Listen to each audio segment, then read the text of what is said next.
Hey everyone, how's it going? What is happening?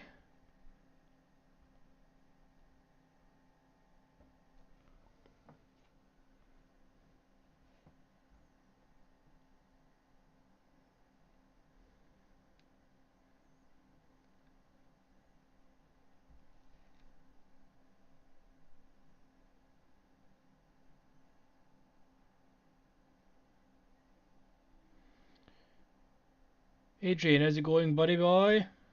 What's happening, my friend?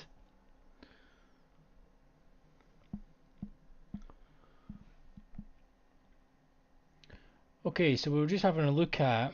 I've actually not traded today or yesterday, as with FOMC week and it being summer low in volume, it's the best time to probably to take a couple of days off.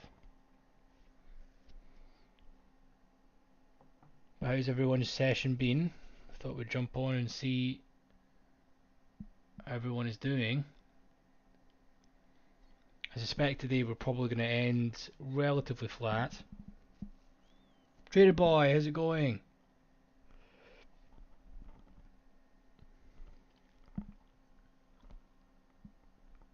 How's your day been? You taking any trades today?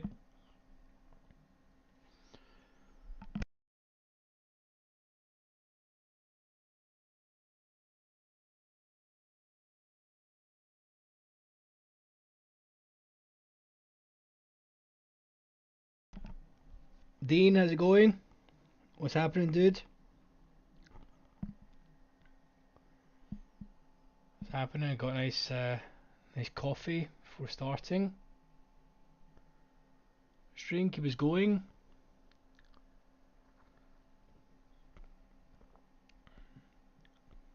Again, we can see the book is pretty thin today.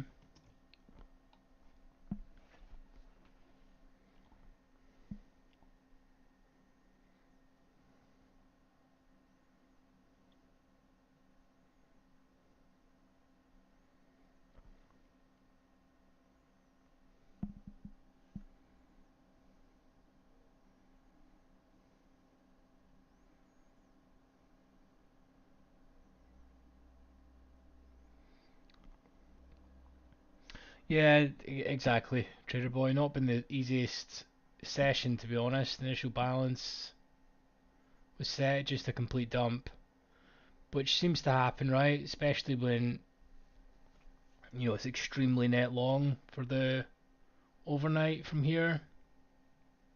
Then we just basically dump our way and we're working our way back, and we'll probably find that we'll end up filling out this lower volume area here at like 85.90s or something. There's nothing is really going to happen seeing as it's FOMC week until that comes out.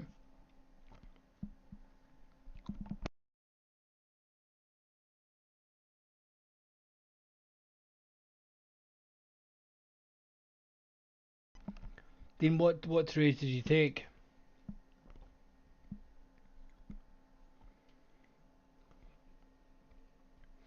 It's actually been quite good. I need to decide if I'm going to trade next couple of days or not.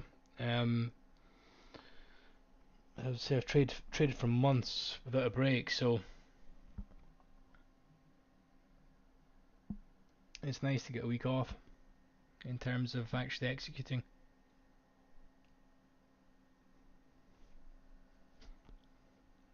Not been looking at treasuries, which has been good. The market's very bouncy. Do you notice that when it's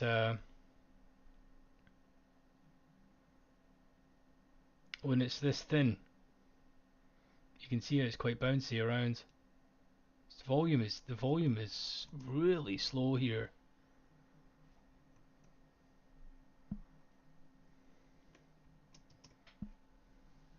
Good to see the cluster algo's still there. It's not decided to take a break. Oh, you've been trading UB. Nice, dude.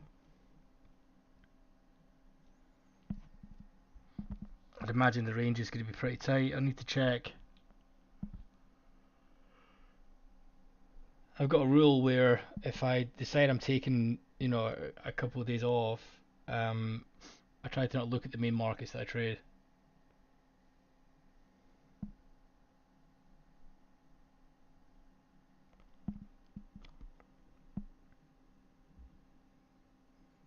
Oh, you did? Did you take an L on that, Dean, or did you?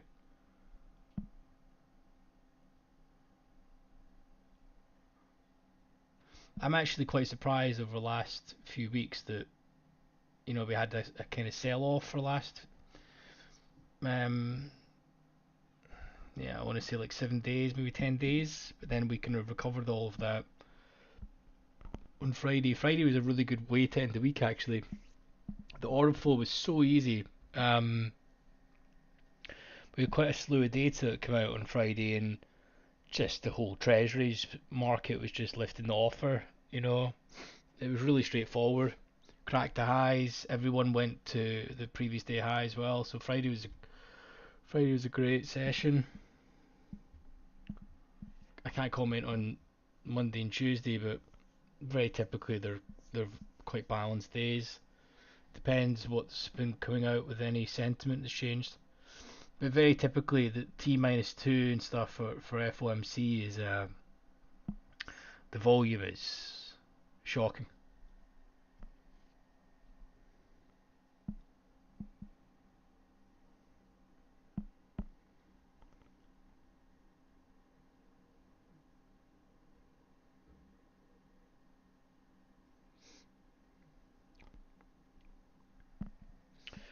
Just seeing you guys can't really see this too well. I'm gonna zoom in and make this a little bit bigger for you. Is that a bit better?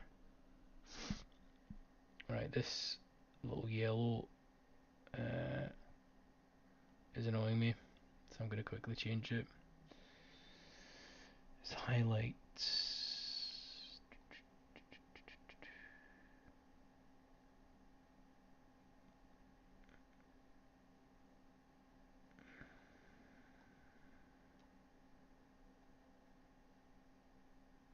I'm going to make it black actually. Close.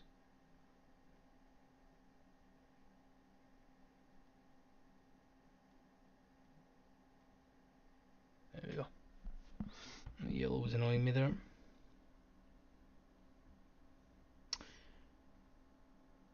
Alex, how's it going, dude? Trading the 10-year, watching also Ultra. Got me off before consumer news. Going to short on the 30 as I watched UBB floor. Unfortunately, the 30 didn't follow and was bid strongly. Unfortunately, the 10-year didn't follow and was bid strongly. Yeah, I saw someone comment earlier actually that the correlations are off a little bit. I've not watched Treasuries today, but very. I've noticed over the last 2 to 3 weeks when the correlations tend to unwind, it seems to be the long end of the curve is being sold off. So your ultra and 30 you're just selling off, while the 5 and 10s are remaining quite bid. Was that what the sentiment was today? And it seems to have been since basically Japan has come in and said they're going to reduce their buying of bonds.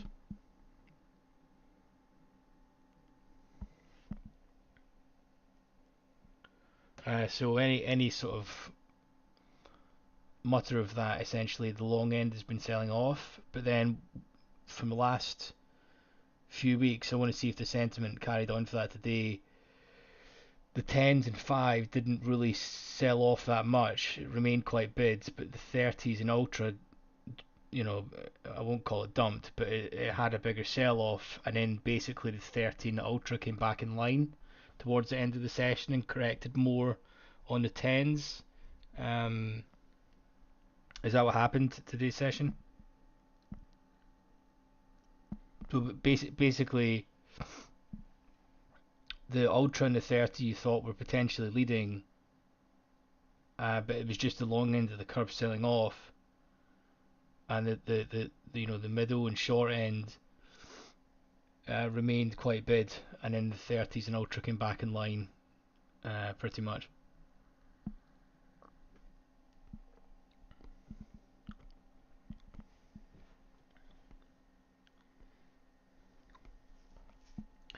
if this is the price action that's going to continue here, absolutely nothing is going to happen. Um,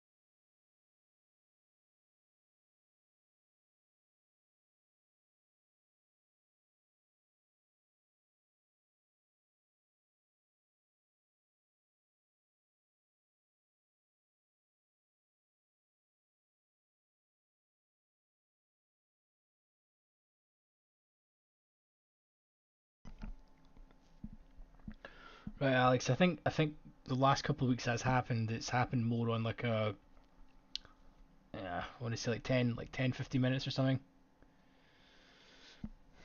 Probably 10 minutes where Ultra and the 30 is selling off quite a lot. Your 10 and 5 is not really moving or still remaining bid, and then I actually think I get caught in one of those moves as well, actually, last week.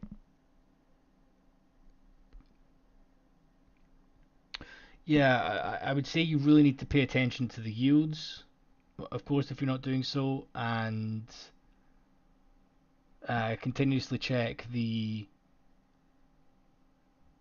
probability of rate cuts happening, because they change sometimes daily, to be honest.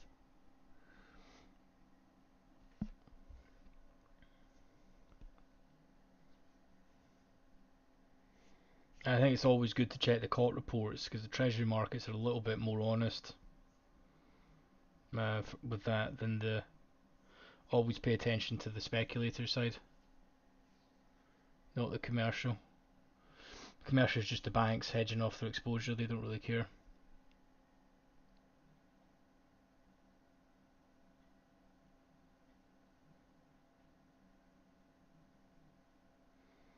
It's a little bit of size coming through at the moment, but nothing's right home about. Alex, how's it going?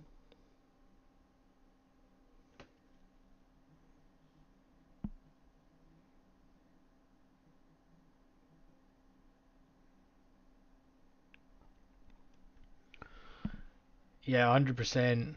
Mackie, how's it going, dude?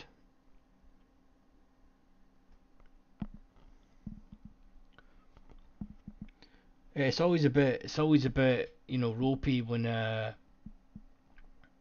it's 100% right, because it can only go the other way.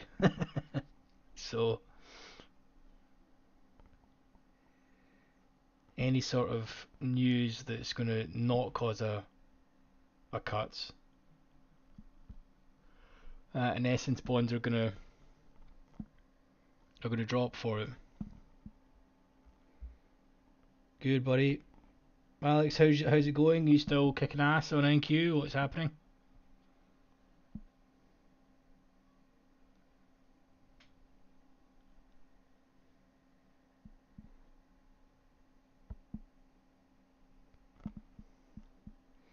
Cause I've got two Alex, and now need to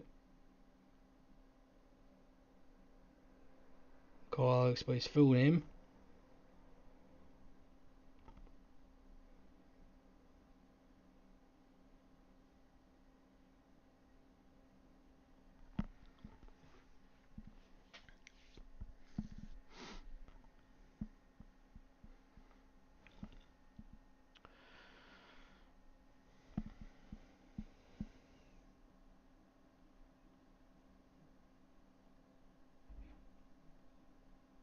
Yeah, yeah, exactly, dude.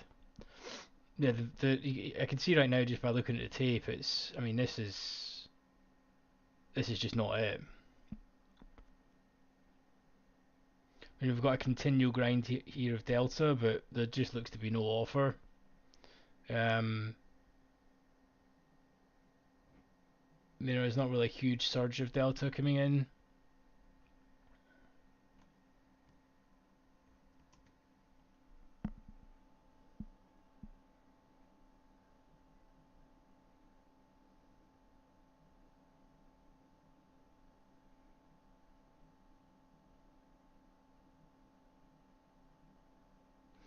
Yeah, there's all the earnings reports, but very typically when you've got FOMC happening, the market, like if you check the you know previous data, like two days and stuff prior to FOMC, uh, and just the prevailing days, there's never any real direction. This is where right now you'll probably find that we're going to end back pretty much where we started. So this was yesterday's settlement here. It's quite a ways away, but we'll probably finish somewhat in this range. And down here is the absolute low, which we didn't get to.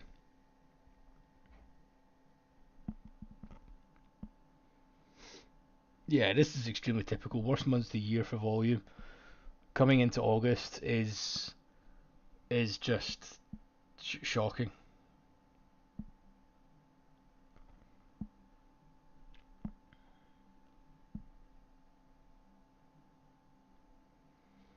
Good times to be taking breaks, to be honest.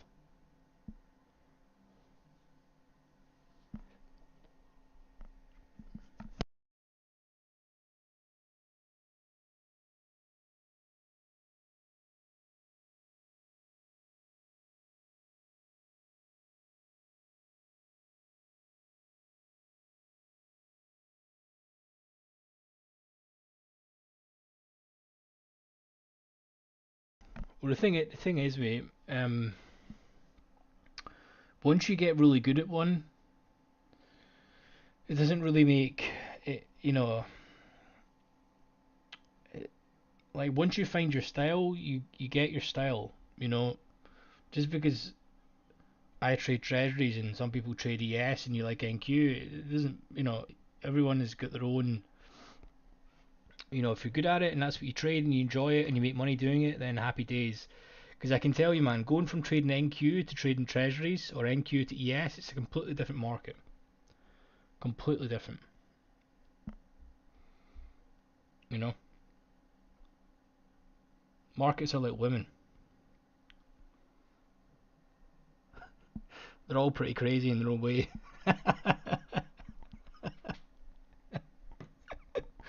uh,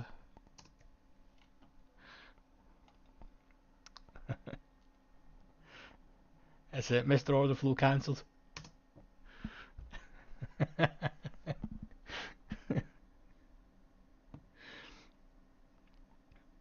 This is my favourite feature. So it depends, mate. I really only trade ES or treasuries. I predominantly prefer the 10-year just because it's much harder to get filled on it, so you need to be almost anticipating the inside prints. But when you do that and you're caught offside, you don't take as big a loss. And if I'm feeling a little bit more gutsy in the day and something is moving quite nicely, I'll trade the 30-year. On a very very rare occasion, if I'm feeling frisky, I'll trade the ultra. But that's a rare occasion.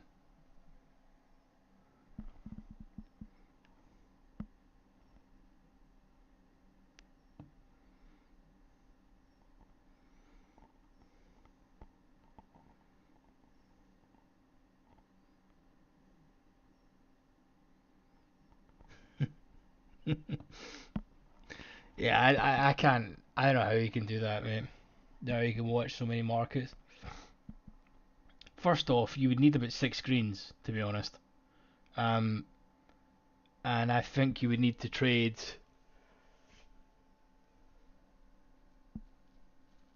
I don't know. My brain is not organised enough for to be able to watch all those markets.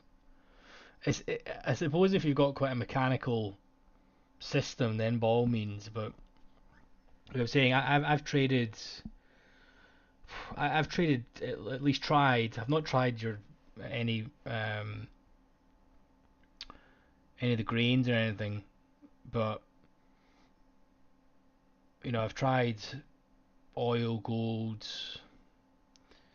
I've tried some of the thinner indices such as the Russell and Dow. I've tried NQ before as well. Um, and I think you need to get one that suits you, to be honest.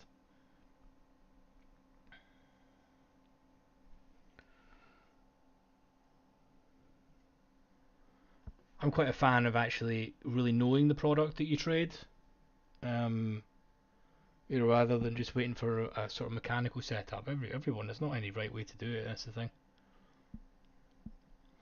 Plus, as well, I like to know the sentiment of each market that I'm trading.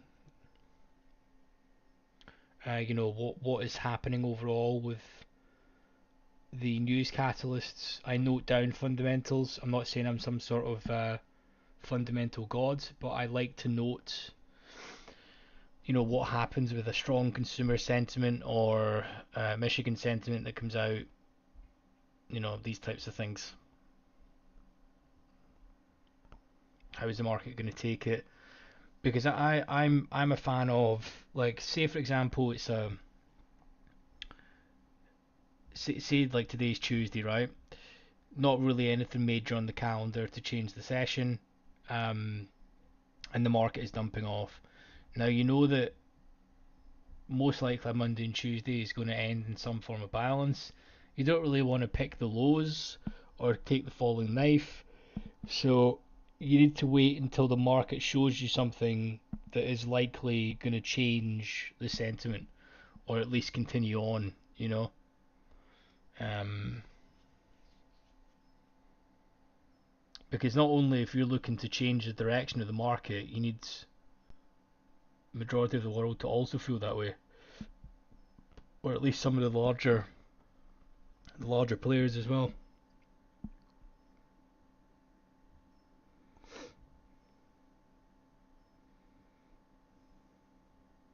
Yeah, exactly, Maki. That's the thing. I do feel that when I hit a good trade on the 30 year, you get paid more, um, and the tick to commission ratio is that little bit better as well.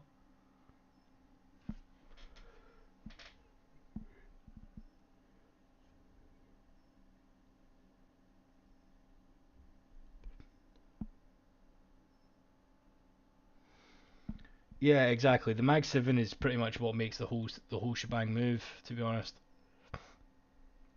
I'm assuming you're using something like Tick Strike or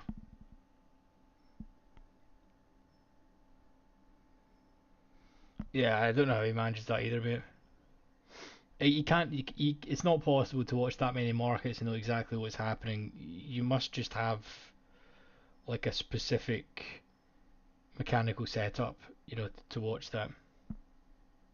It's the only way. You can't watch 16 DOMs at the same time or whatever, or 16 book maps. You know what I mean? You just need to draw out some levels, listen to some size coming in, and uh, that's pretty much it. And then I suppose here's the thing: is some people prefer to be in and out markets like that, and trade them in that way, whereas some people find that more is not always better. It just really depends.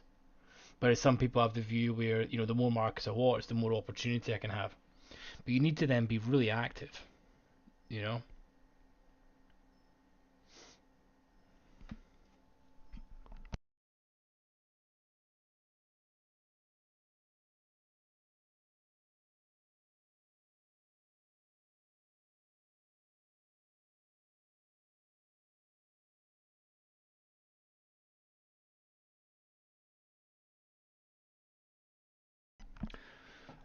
Dave, so I would say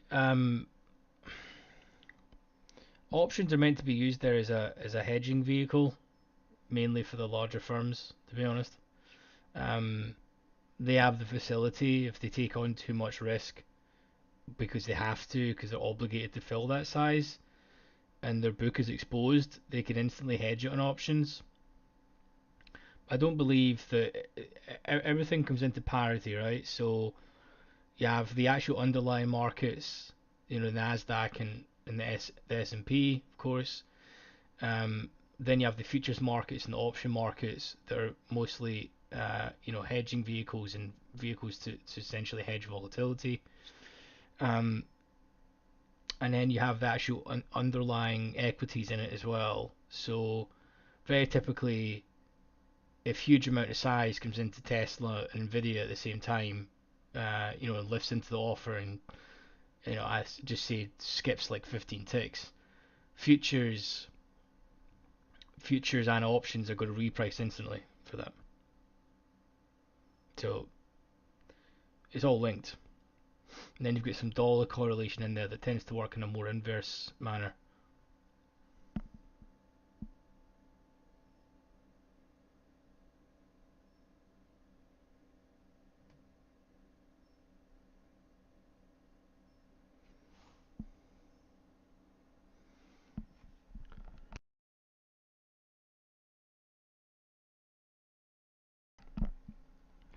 And there's quite a few people that recommend the spot gamma levels. Some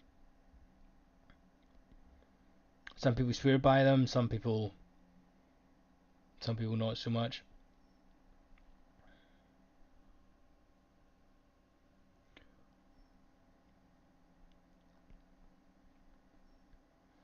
I would say honestly, if you're only trading like one market and stuff, I just,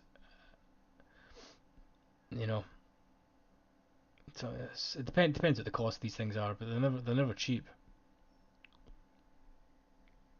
We can see the bid has just been pulled a little bit there. It's just moved through that price with 13 contracts.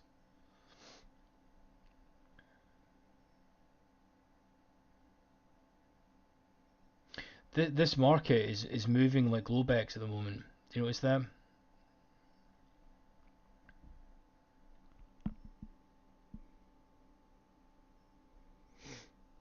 Yeah, this is the thing is correlations are, you know, they're right they're right and they work well until they don't.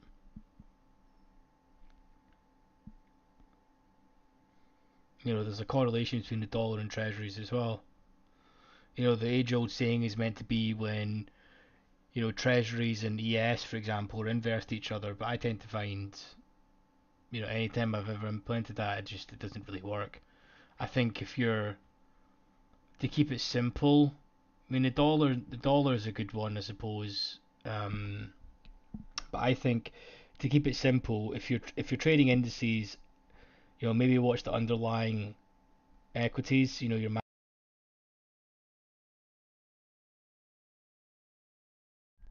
Maybe watch your Mag Sevens and then just have up the DOMs that we've got here. So NQ and ES by far is the strongest correlation you're going to get. And NQ, that being the wild brother, tends to lead in my opinion, but not all the time. But if very, I think since we've started streaming, I think there's only been one occasion where we've seen NQ at the high in the DOM and ES in the low.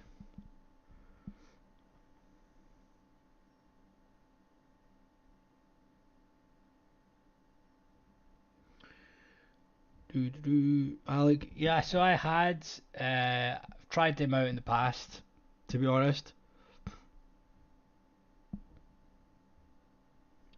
Take care, everyone. No trades today for me. Hopefully tomorrow will be spicy. Nice, nice. I've tried. I can tell you, man. I've tried a lot of different stuff in trading over the many years, and to be honest with you, a lot of the stuff is no better than a flip of a coin. To put it completely bluntly.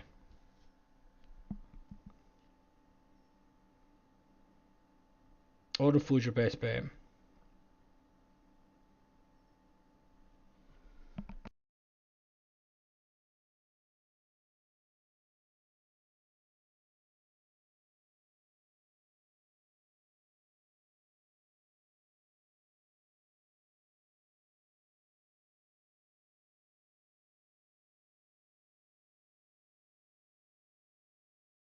Let me know if you guys are getting our questions, what you're seeing.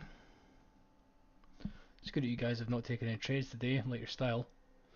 You're certainly getting better at A, being disciplined, and B, waiting for better opportunities. I like it. This is the kind of day where you just close your eyes and click the sell button.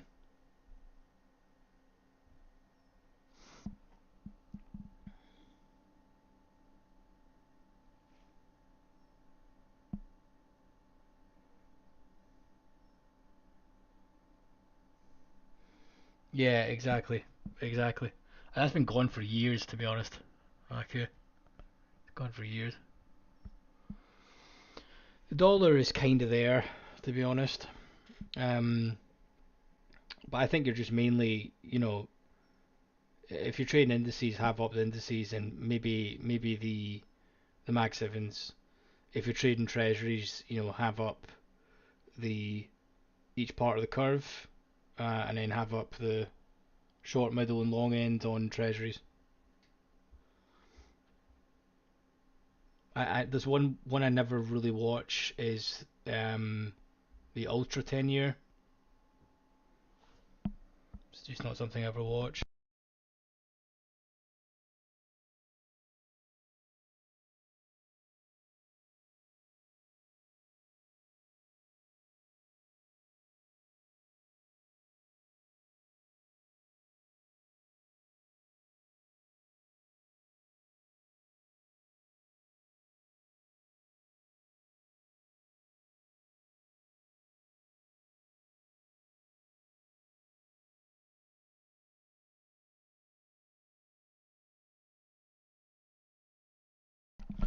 Yeah, exactly. I mean, to be honest, I wish Sierra had an easier way for me to try and bring up some of the yield to see the volume get in there, but it's not. It's one thing I would say Sierra is lacking a little bit. Um, but I think in treasuries the minimum you need up is the 5, 10, 30.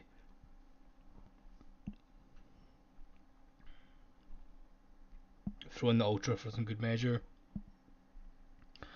But I don't ever have up the 2 year.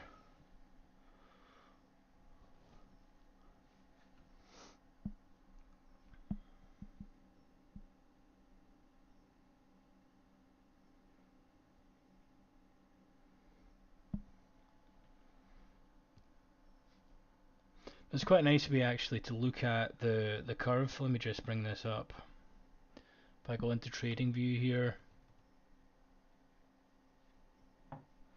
um,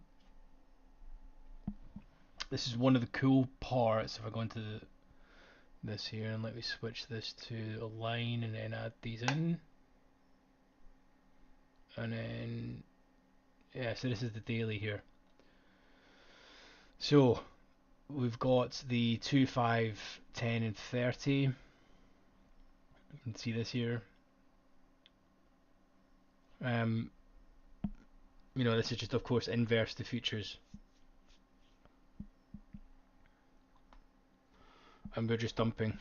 So I normally like to watch this if I'm out and about or looking at charts because it's just a really quick way to see, how the treasury market's doing. Because very typically, this is exactly inverse to, the 5 year.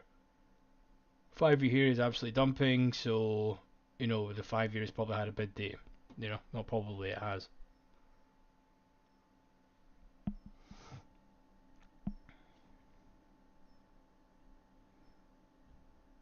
Yeah, exactly, McCoot. Exactly.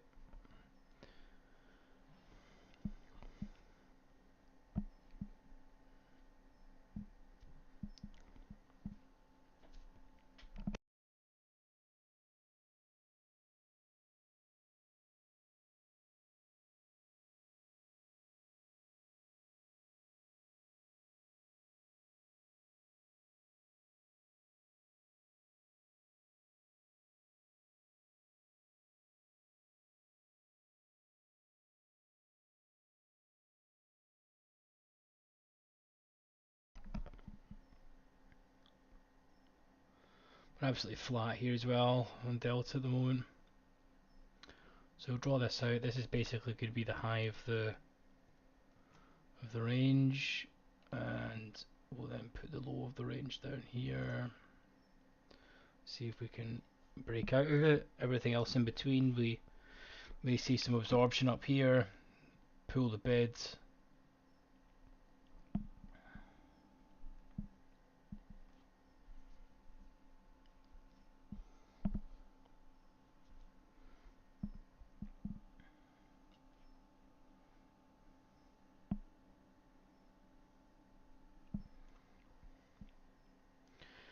This is the times where you're seeing, um, the market's moving through prices when there's like 30, 27, just like this. If they pull the bid and offer, you're moving like 3, 4 ticks. Consistently seems to be what's happening. Someone is stepping up here. Little mini iceberg at 74s. See if it's gone.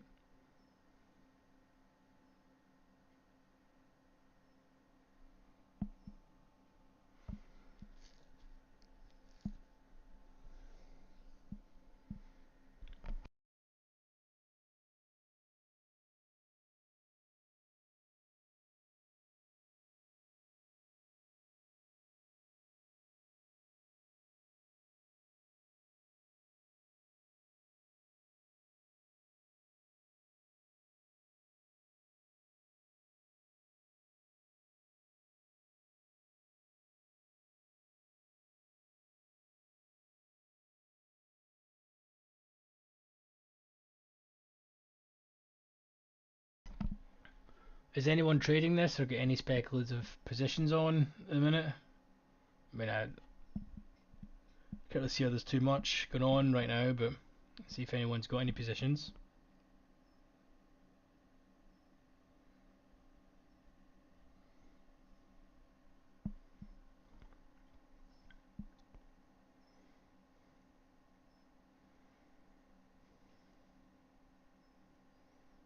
Let's see if they can take these 275s here, if they're going to be pulled here.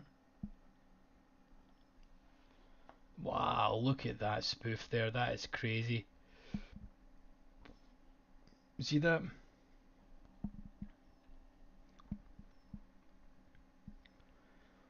Someone just tried to get that to go down a little bit more there. Sneaky.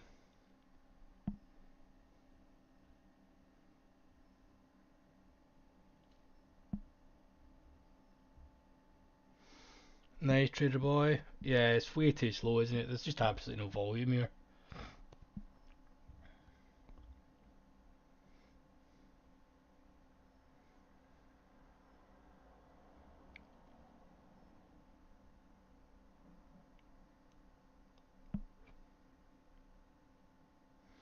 Welcome to the height of summertime trading.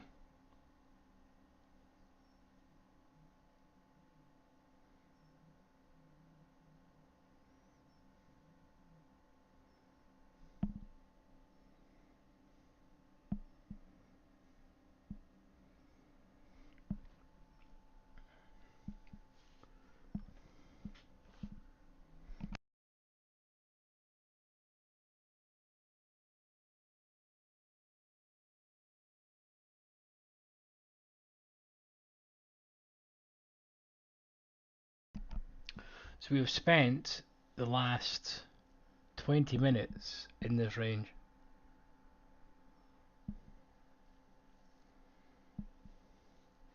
Market needs to crack 69s.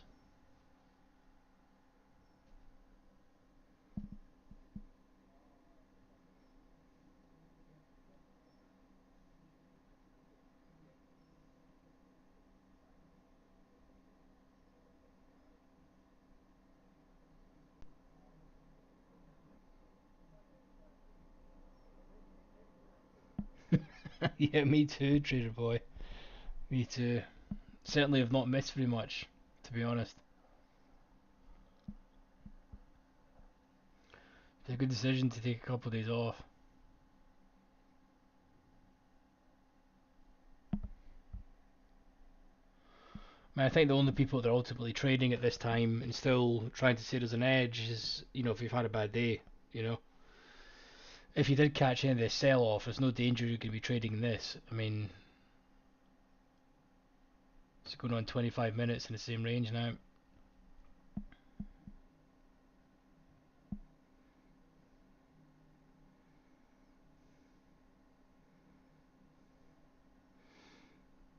No problem, Alessandro. Hope you have a good evening, dude.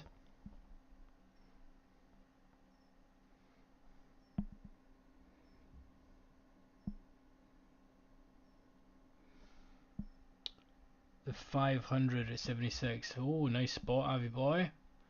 We'll see. I mean, the fact that they've just popped this here, we'll see how real this actually is.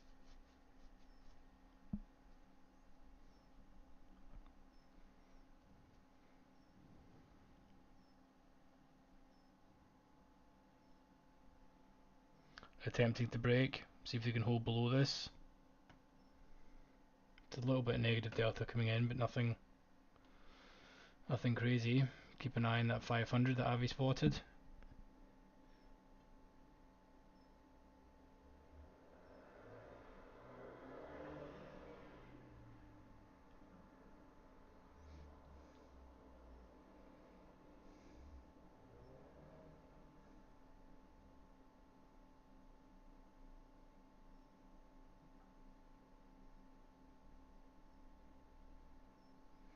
Are you looking for an extension, Maku, on the second distribution, or at least to challenge the lows?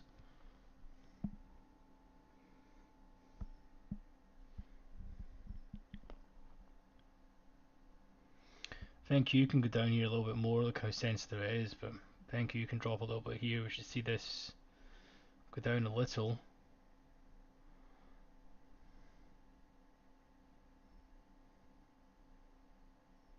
There we go.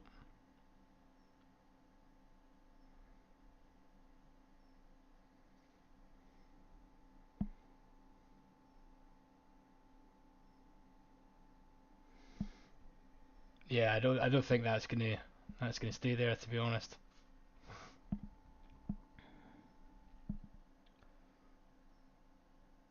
Avi was like Hawkeye with that.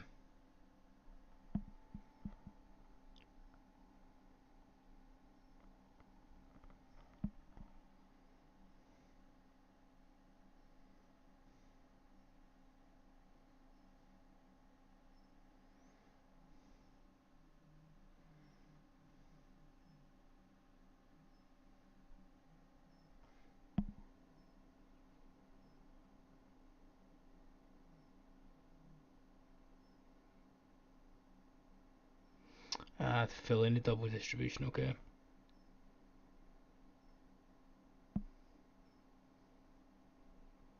Samir, how's it going, dude?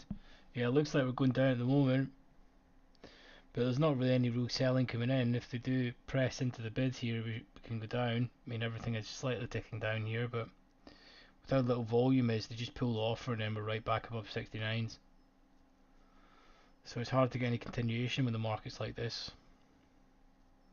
But I would say though, they are, pressing 112 there, offer is absorbing, then they're hitting in, But this should be going here. If they can crack through this should go.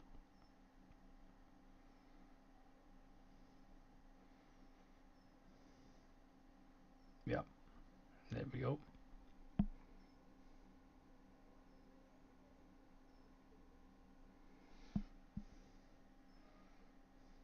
That was a little 100. They could take the full 100. They do. They take the full 100.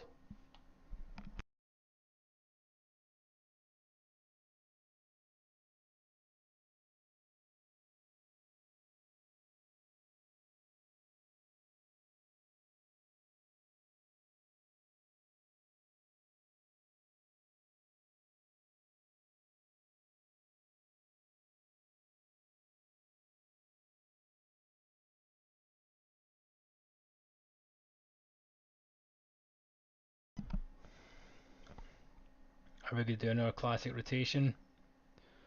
Back up here. See this 500 still here, and it's gone. It's like a scene at a South Park. If you guys have seen that scene. Classic.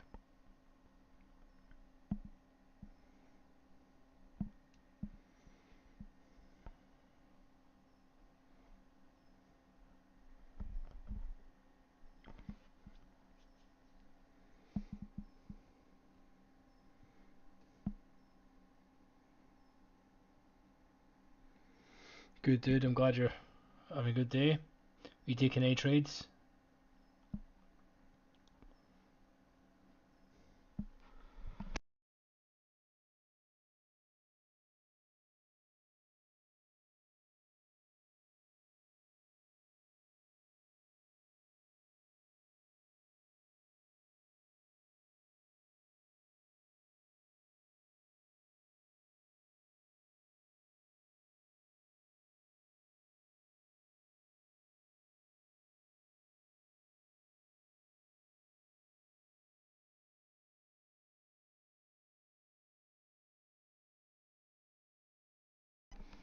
Oh, you're out. Got you. Nice. Nice, dude. Do you mainly trade ES, right?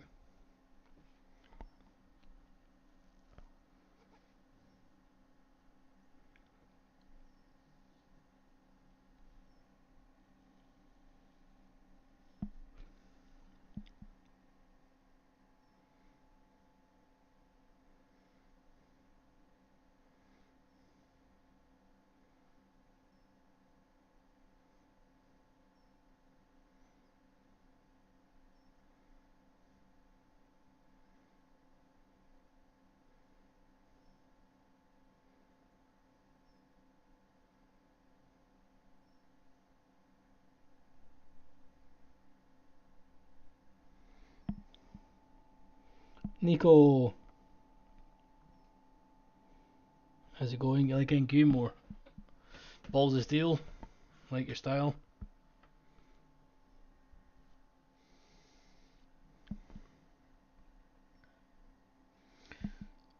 How's it going, Nico?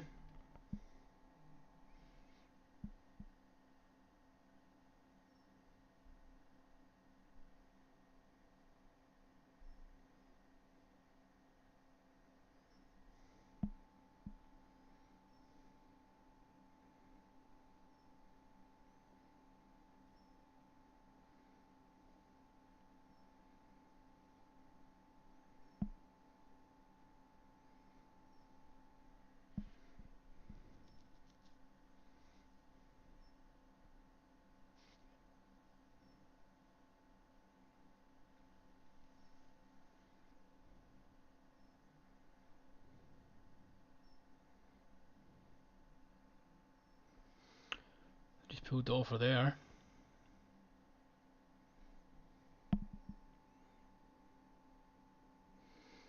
Oh, you got some longs at the bottom. Wow. Nicely done, dude. Did you take any L's on the way down trying to catch it, or did you time it right?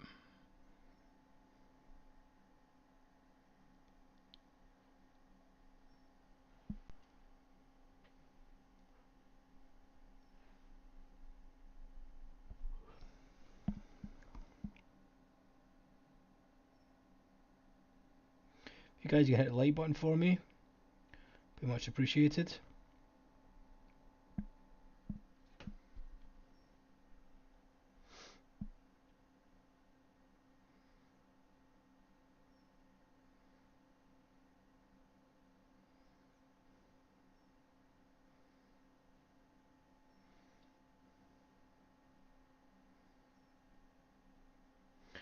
This is going absolutely nowhere at the moment.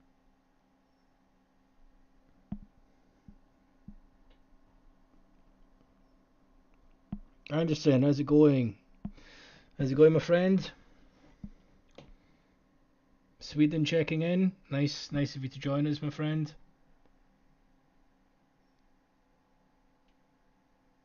Welcome to the party. The OrderFlow party.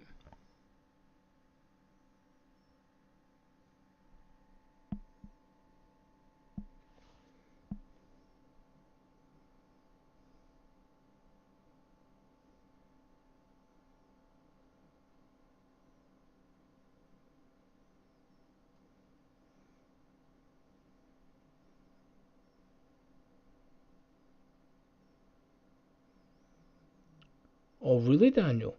Thanks, Samar. Appreciate that, buddy.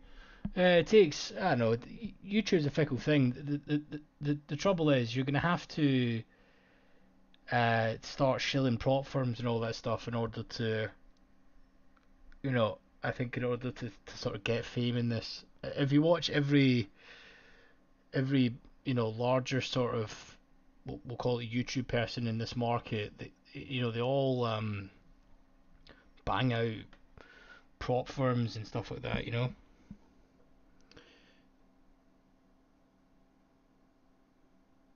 Yes, it's Sierra Charts, buddy. Does anyone else have any audio problems, or is it um? Can anyone else hear me okay? Just your computer and YouTube volume are full and you can hardly hear me.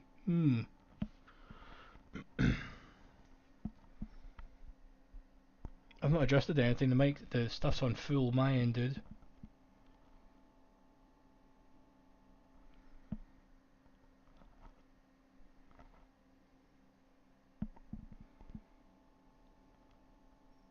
It's all good. It's all right. Okay. Okay. Hear it loud and clear. Okay. No problem. I know, Daniel, give it a little, maybe a little refresh or something, dude.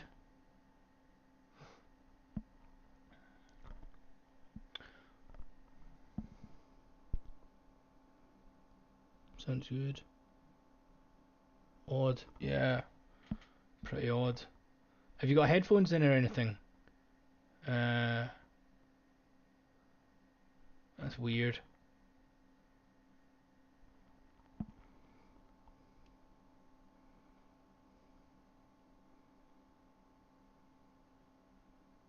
It's quite strange that I've actually had a few.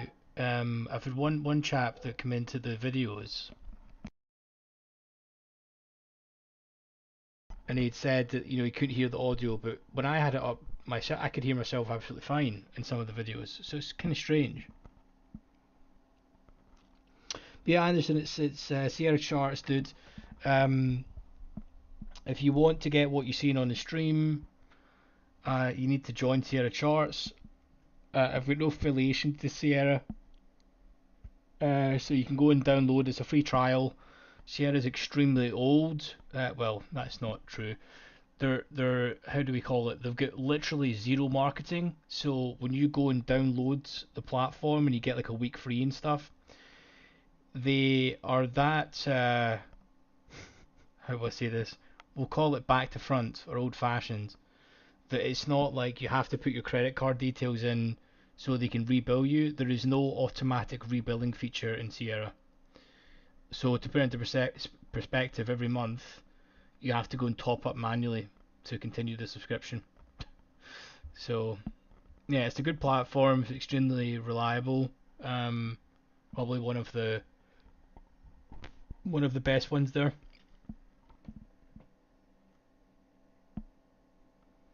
It glitches sometimes, but right. Good to know. Maybe I'll need to give OBS an update or something. Something along those lines.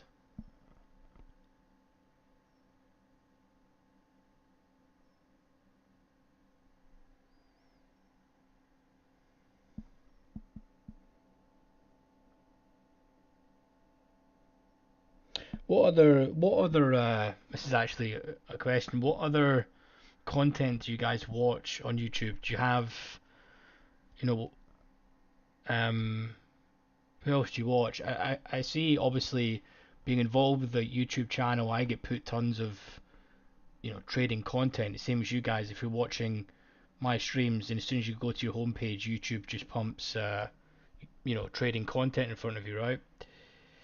And I tend to find it as a continual theme of just random guys streaming with not really any experience in trading and hammering um apex codes or whatever. It seems to be the common theme.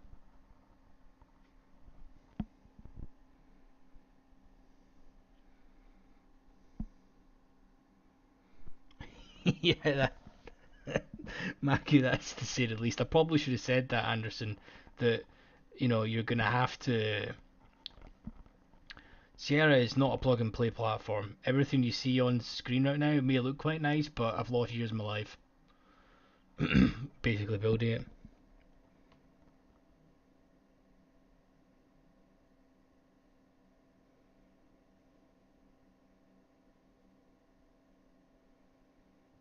Yeah, Mackie, exactly. Trade Pro Academy. I have a feeling I've watched one of those videos before. Um,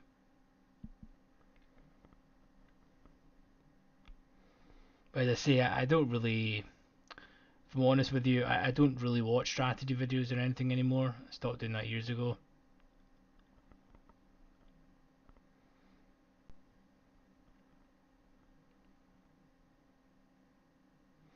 And you know, the kind of theme that I found from YouTube was you had to watch, you know, 20 videos to get one that's maybe even remotely correct.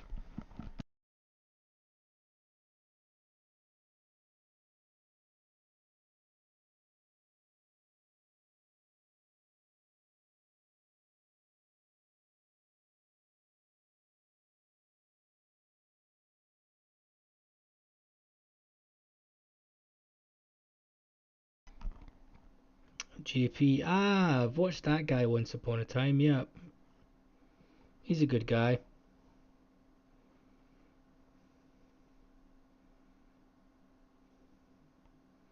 He's a good guy.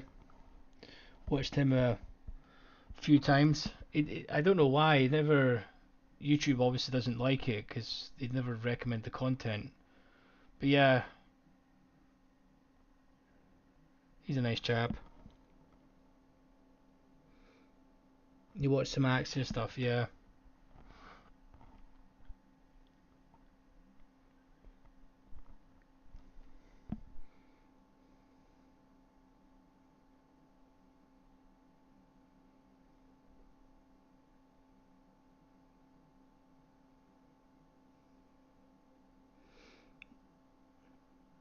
Fat Cat. Yeah, I like Fat Cat stuff. The only trouble is I can't. The videos, as much as I try and keep my videos, and sometimes they're long. His videos are so long, man. You know.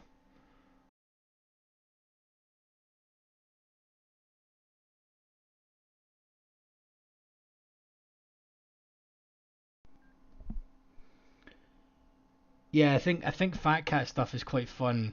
To be honest, Fat Cat is a great dude. The first time I ever watched Fat Cat, have you ever seen Napoleon Dynamite? I'm surely you guys must get the reference here, right? Do you know the brother from Napoleon Dynamite? That reminds me of Fat Cat in the nicest way possible, especially with the visor and stuff. He's he's one of the only chaps I think I've ever seen that manages to make trading funny. So you know he does a great job with that because trading's awfully boring. Yeah, I think Access stuff. It's. I mean, it does its job, right? But they do, you know, handpick a lot of different things and show. But yeah, the only gripe I've got with Axia is the fact they promote 6 and 7 screens and stuff. I mean, it's completely unnecessary to have that many damn screens. But the stuff is pretty good.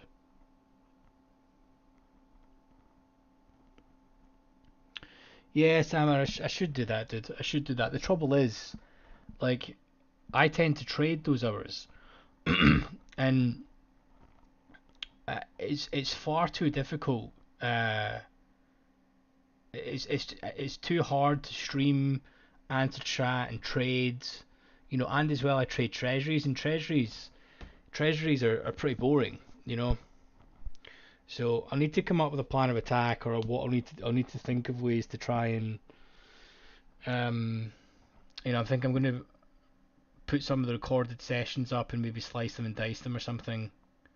Maybe do a compilation of the week or something like that for the trades for that week.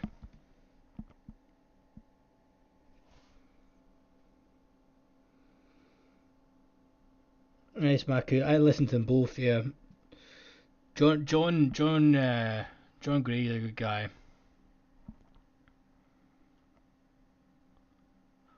What I quite like about John's stuff that he has, for over the years, it's just he just knows his stuff. That's the thing.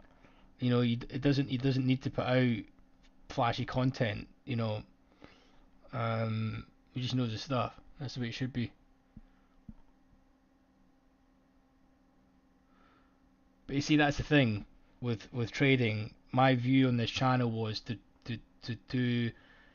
to put out good quality content and to assist people. It wasn't to ever be a big YouTube, you know, guy or whatever.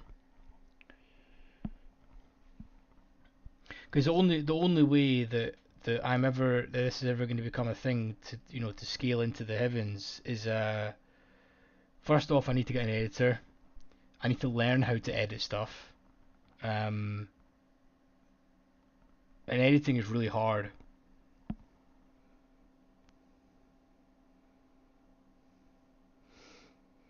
I think he trades both, Daniel, but since there's been free equities trading, I think he's been mostly trading that, as far as I'm aware, anyway.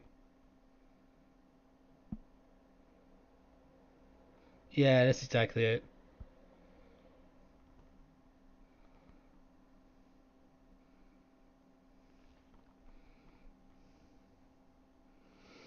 Yeah, exactly. I suppose as well the channel actually in itself. I mean, we're now approaching like 400 people in the Discord, and it's growing and growing, which is great. I suppose it's been a lot of organic growth. So, I mean, what I'm saying, it's only organic growth because I've not done any advertising anywhere for the channel. So I suppose that's going really well. But I suppose the community could help drive the growth as well. That could definitely be some which way to do it.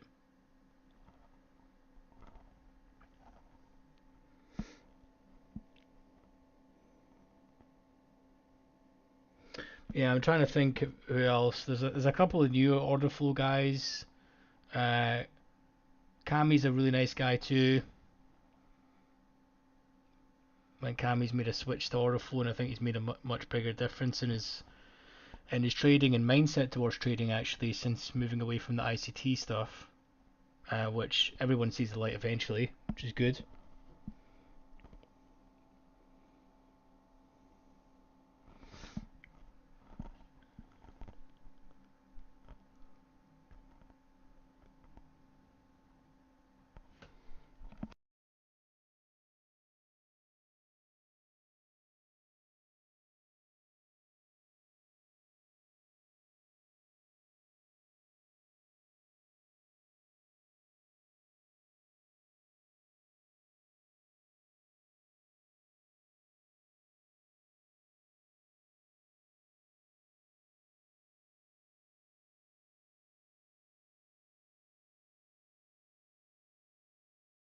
As he hasn't. Oh, right, okay. I can, like I said, unless someone, I think someone many moons ago had pointed me towards Kami and he was recommending my stuff, which was extremely nice of him. But I don't, as the saying goes, I don't really keep up with the Joneses. As the saying goes. Like I tend to keep myself to myself, not just in trading, to be honest.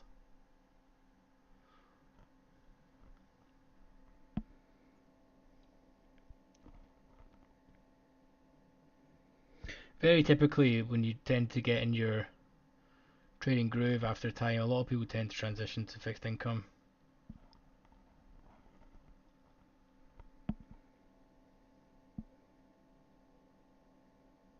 Oh, he did. Ah, trader boy.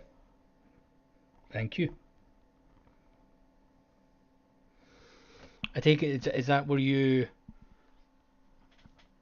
Is that where? How did you guys actually find the channel? Did YouTube actually recommend it to you, or did you find it from like a friend of a friend or something? Because I think there's quite a few people that are in the Discord, but not actually on the YouTube, and vice versa.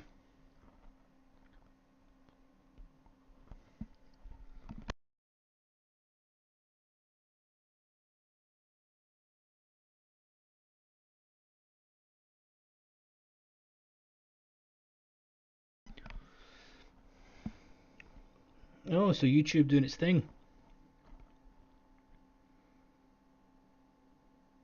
Mr. and Mrs. Alphabet looking after me. Look at that.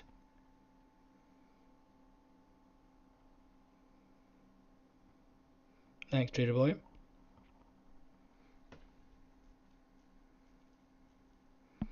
Oh, we did Dom scalping search. Nice. Yeah, I must say that there is, in my quest when I started doing this, there was a real lack of order flow content Um, I remember when John stuff came out years ago. It was the hit. When it came out years ago.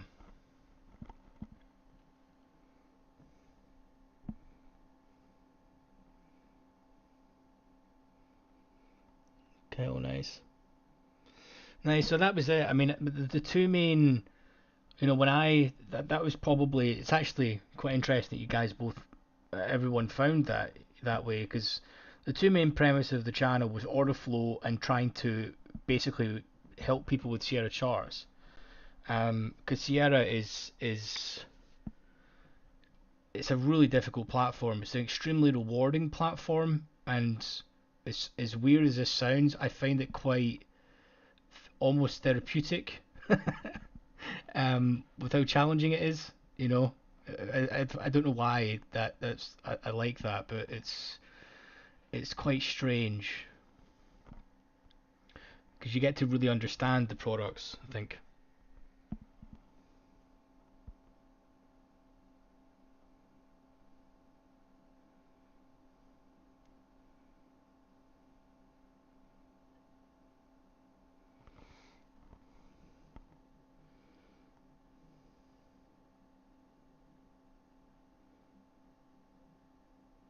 Nice, Kyle. Nice. Thanks, Maku. I mean, that's it. It's trying to. There's so much fluff in this industry. Um, Less so in futures than when you've got your sort of forex and CFD land and stuff. But the thing is, you guys have been round the block in trading. Do you know what I mean?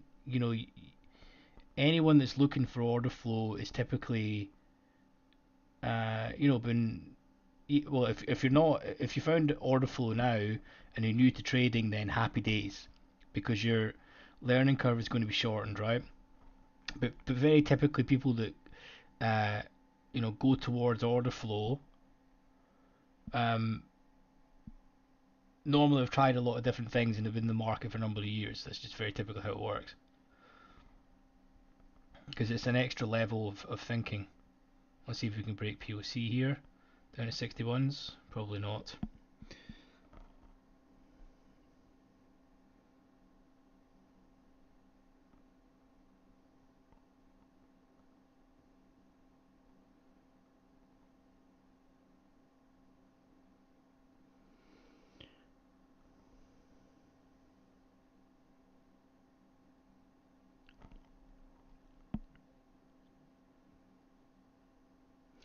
Daniel Norden seems to have shot up to the top of the DOM specific trading stuff because, well, I think, correct me if I'm wrong, Daniel, but has he not got like a partnership with Bookmap and basically Bookmap pump his stuff? Is that not typically how that works, or am I just mistaken there? Because I kind of feel that anytime I've seen Norden pop up, it's always to do with Bookmap. I could be completely wrong there, but um, and he is very much of quick markets, quick in and out, quick 3-4 ticks and stuff, isn't he?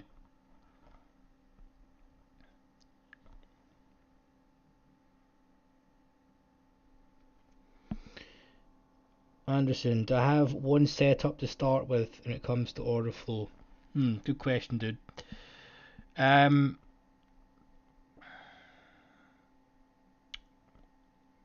so if we're talking well, here's the question: what products do you trade, Anderson? Do you trade ES? Scratchy serves back, but no real deal, right? Partnership with Jigsaw. Ah, okay, okay.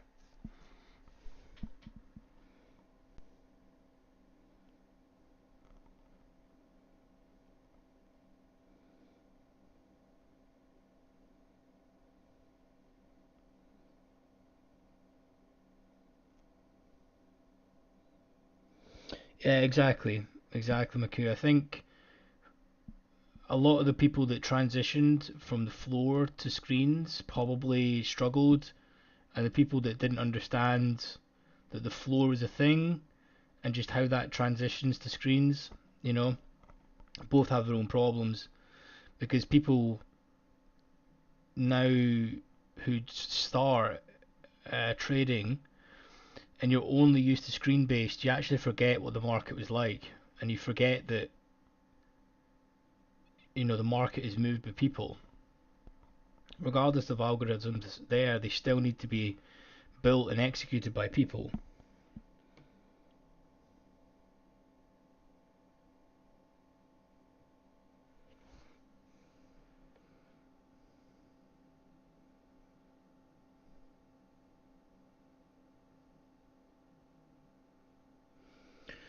So Anderson, you're saying ES, right? So ES is a very rotational market, dude.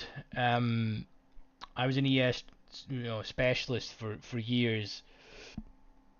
In this book, when the book is like this, I personally just hang up my hat when the book is like this. So I'm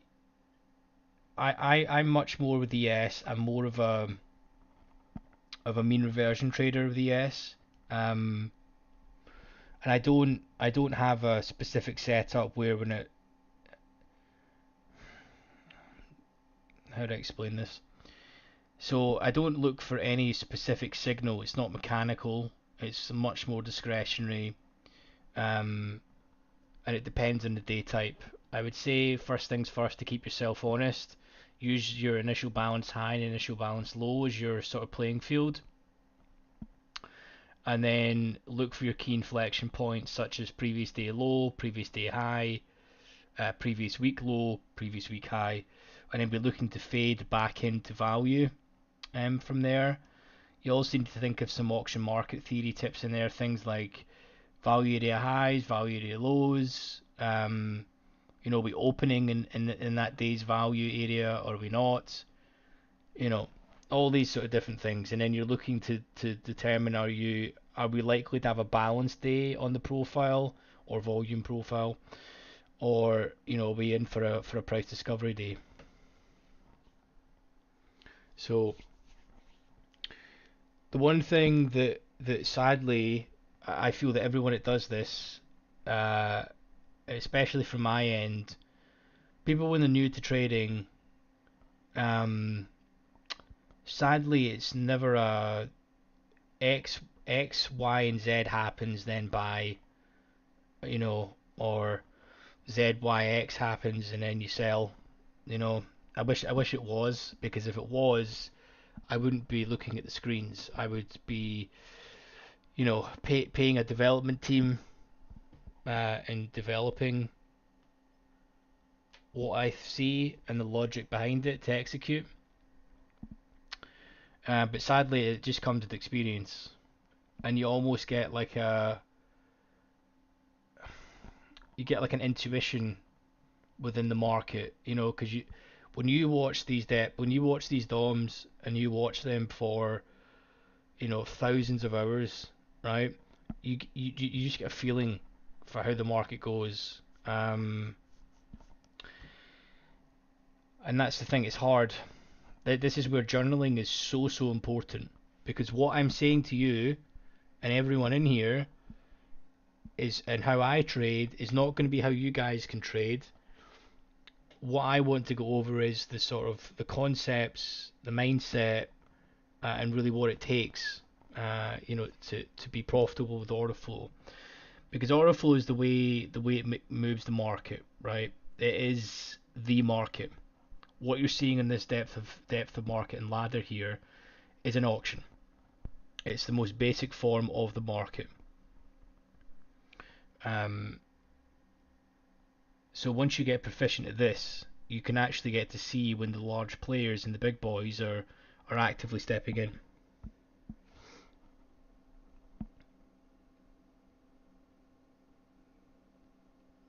Yeah, Anderson, I'm being completely honest here. I mean, it's you need to put in the screen time. There is no other substitute than experience and time to do this. And I mean, I'm going to be blunt. This is fucking hard. Like it is not for the faint-of-hearted. This is not a quick, rich scheme at all. You're going to have days where you're going to want to smash your keyboards and question why you made decisions. But every day you need to trust the process, believe in yourself, and always continue on, because if you decide to give up, you will never do it. But one of the key things is, doesn't matter what strategy it is if you can't control your down days, then there's no chance. That is literally it in a nutshell. If you can get good at controlling the red days, that is literally 50% of the battle. And then you need to start building on a decent trade sample so you can start tweaking. So if you're trading water and you're breaking even, you can then start seeing where you're going wrong. I've got a whole video about journaling, and how you look into your different stats and what's important and what is not, and how you can factor it all in. But very typically in a very basic level, with order flow, I've got two main strategies. I've got an extension of a profile, which I call a continuation of the high and low. I take that more frequently in treasuries, because when a market runs, it tends to run.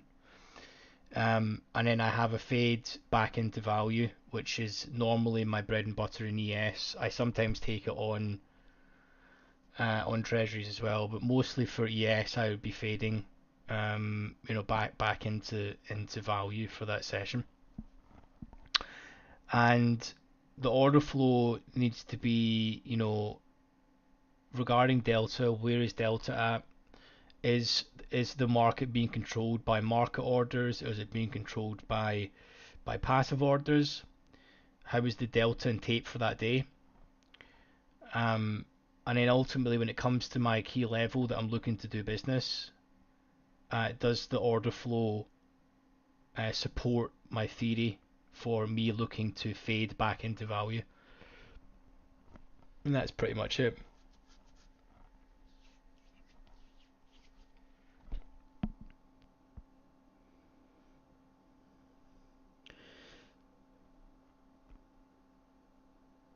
So that was another one of Mr. Orderflow's rants. Satan, how's it going, dude? Do we need level 2 data from Top Step for all this info? So what depends on the platform. Are you with Sierra, Satan?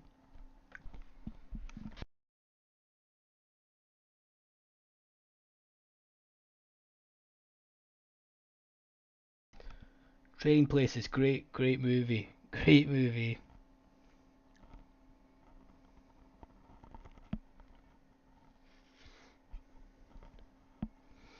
Quant Tower.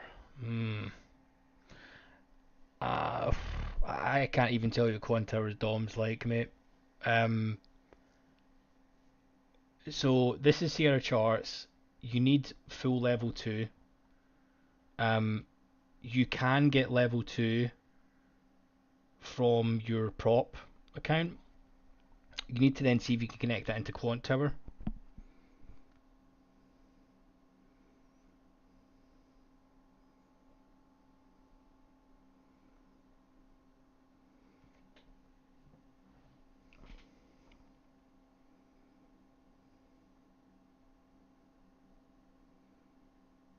But you mean works? Surely your level 2 you're needing for the full depth though, right? But do you mean by works as in you can just do an order, or? I'm assuming you, in order to see any form of depth, you're going to need level 2 data. And I would say, do some research, because you can, like for example, if I trade prop, I use the Denali data feed, and then I use Teton for my personal account, and then I use RTrader for prop, and I can run two instances at the same time, same data feed, and it's extremely reliable, which is one of the reasons why I fly the Sierra flag, to be honest.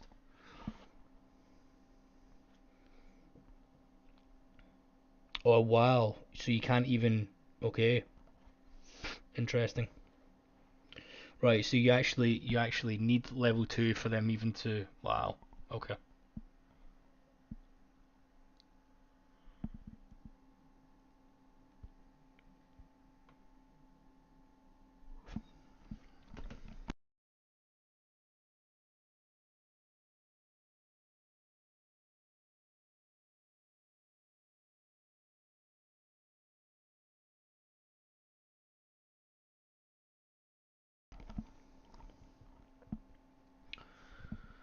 Yeah, I would first things first say to make sure that you're checking out the what the DOM is like on Quant Tower. Um, I've heard a few things about Quant Tower being a little bit laggy, but that they could just be the anecdotal occurrences. Um, with your depth of market, you need to have a good connection. You need to make sure you've got a good software, because you can see from the stream here, you guys are a couple of seconds behind, and it's not completely real time, but you can see it's you guys are on YouTube, and it's pretty efficient, right? And to all the little minor things that you're seeing, I ran videos on this, but I'm assuming everyone has the setup now. But there's sadly a lot of the platforms, probably Jigsaw does come out the box, but Sierra certainly doesn't. Things like the best bid and the best ask. These white boxes. They are not standard. Your aggregation at price basically is how much the it aggregates for each price, and when it changes, it should be set to 2.5 seconds or 2,500 milliseconds.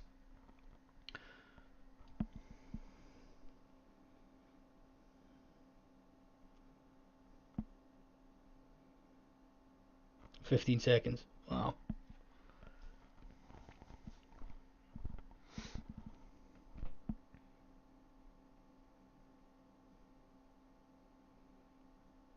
I'll need to at some point check you know, what the sort of bottleneck point of it is, because the last thing I want to do is like really dial down the latency to try and get down to like the 4 or 5 seconds, and it just screws with overall performance.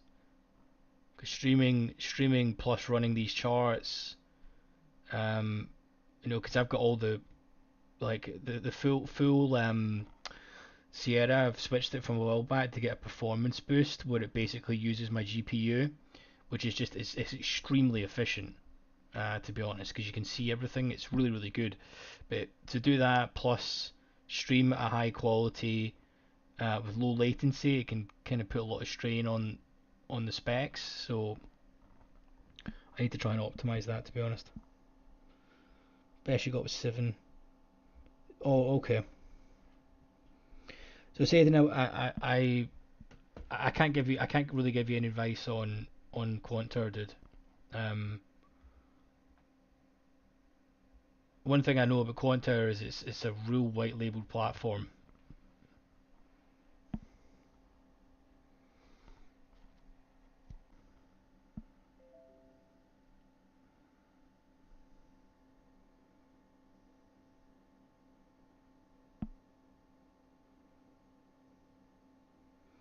Just was saying that OBS is disconnecting. Fantastic. Hopefully you guys can hear me okay.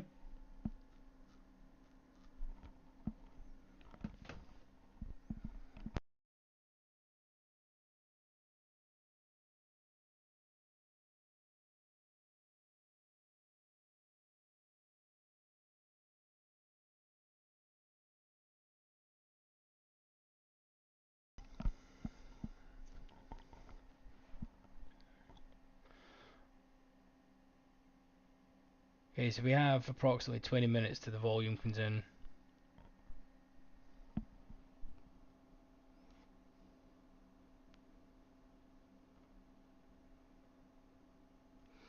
It's a really popular white labeled platform, so they basically get a lot of their business through partners. What I mean by that is they go to businesses and say, hey, we'll give you our platform for a fee, and you know, and brand it to your outfit, to your business. Oh, only 4 seconds. Nice. Okay. Hopefully that makes sense, Satan. So very very typically, just as a general outlook, when businesses go down that way, when you become a white labeled platform, you tend to not have as in depth um, products because you need to cater to a wider net. Typically, I'm not saying quote towers like that, but that is typically what happens when you're a white labeled platform. You need to have a broader net, but not as detailed product inventory and stuff. No problem. You guys don't need to let me know about some other ideas of what you want to see, because it is quite hard to say the same thing twice. And I kind of feel if I start putting up my trade reviews and stuff, I don't know if they'll get very much interest. But yeah, anything you guys want to see, uh, let me know.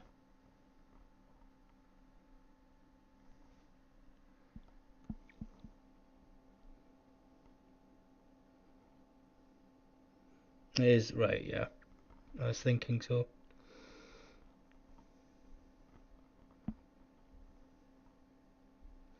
I'm glad you're enjoying it, dude. We've covered quite a lot so far for only being on. We've built up quite a detailed list. We've covered a lot of the stuff that I utilize in my trading. I think maybe one of the next ones I'm going to do is a sort of series on or video, longer video at least, on how to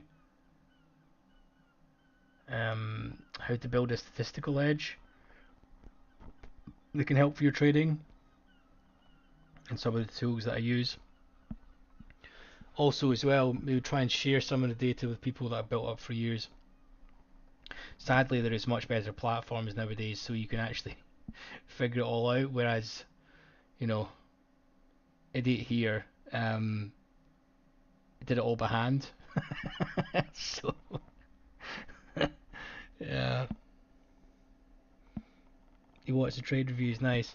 Yeah, I'll need to start doing something like that. Record the sessions. Uh, run through the trades.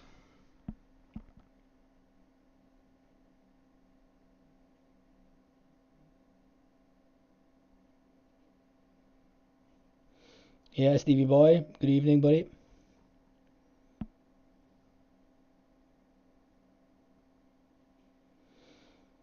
We cover quite a bit of that in the Delta video, Trung.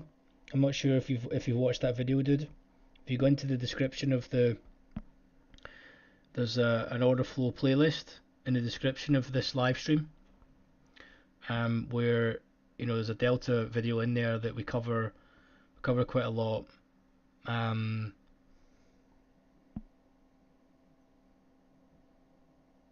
yeah, if you guys all want to chip in and get my Bloomberg terminal, that would be great.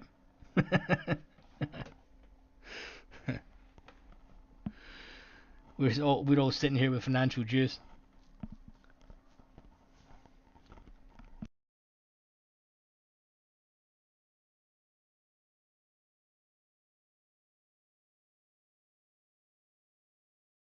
John, how's it going, dude? But yeah, I think the statistical one would be quite good. I think that would be really beneficial for people. Run through the stats and just for example to tell you things like when ES breaks the previous day high, what's the probability that it closes green on that day, for example, and how often did that happen in the last 3 years. So just as an example, if that happens 75% of the time, you know that you've got an edge there by basically buying above settlement price, as an example.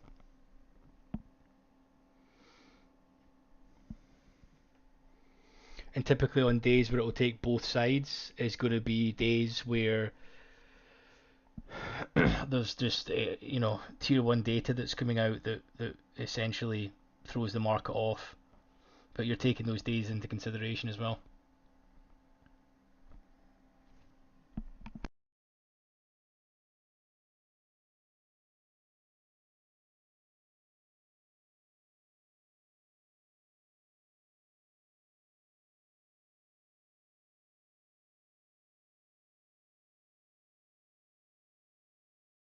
Exactly, Satan. That's why I was asking you guys to chip in.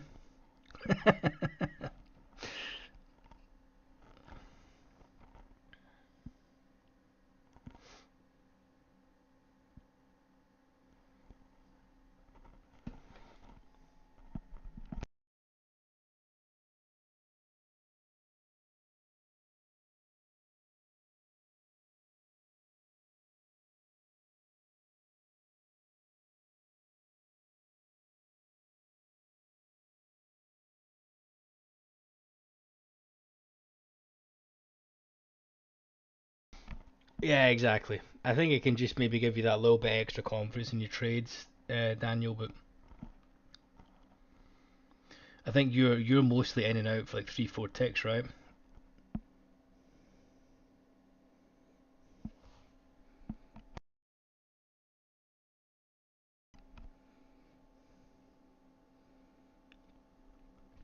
Satan, that is the definition of barriers to entry. That's the way the world is in any business, in any market. A lot of the time you have to pay for knowledge. Everyone is not as nice as me to give it away. Paying for, especially in a market where, essentially having the data an extra 30 seconds quicker than the rest of the market and you're slinging some size. I'm not saying that's as quick as Bloomberg's moving, but just as an example, 2,000 a month is nothing. But these products are more for larger entities. Certainly not for a retail investor. I can understand if it was a prop desk or something. Yeah. So statistical edges, I suppose, Daniel. You know, for that, it's you're really in the moment, to be honest.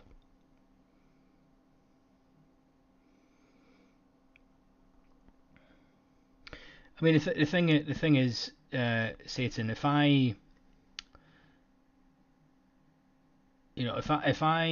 had data that would provide people a real edge in the market, right? I'm going to commercialize that, especially if I'm Bloomberg and charge businesses a fortune because they have the infrastructure to get the data in quicker. So, I'm not saying this is how it happens, but I wouldn't be surprised if a lot of smaller data companies, see your wire companies, your I can't remember what they're called, Live Squawk and Financial Juice and stuff. They'll be pulling data from APIs and stuff, and probably leveraging some sort of second technology that Bloomberg uses first. You know, not saying exactly how that's happening, but very typically you pay for these things for a reason, and they're priced at 2K a month for a reason as well.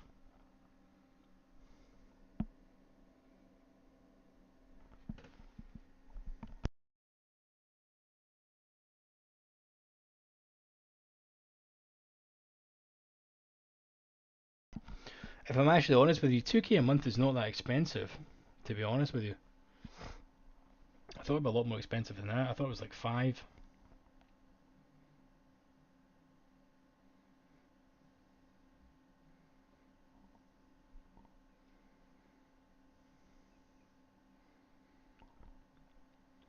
So just before the power and MOC, I was going to say power hour, but the MOC comes in. I'm going to pop this in for you guys for anyone that wants to support the channel.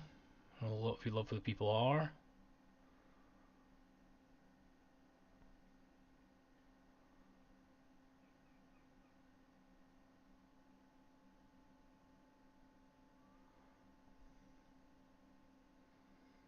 Oh wow, yeah, so that's a lot. It's a lot sitting. 4 months paying into a GZO. So that's the thing, dude. When you're in economies like that, trading, you just need to take a small amount out of the market, dude, and you can really transform your setup. But it's the same thing. It's expensive just for you to get off the ground. So I hope it goes well, man, but don't rush into it. If you're trading in these prop firms, you can go with a small, really small account and still make a fortune, right?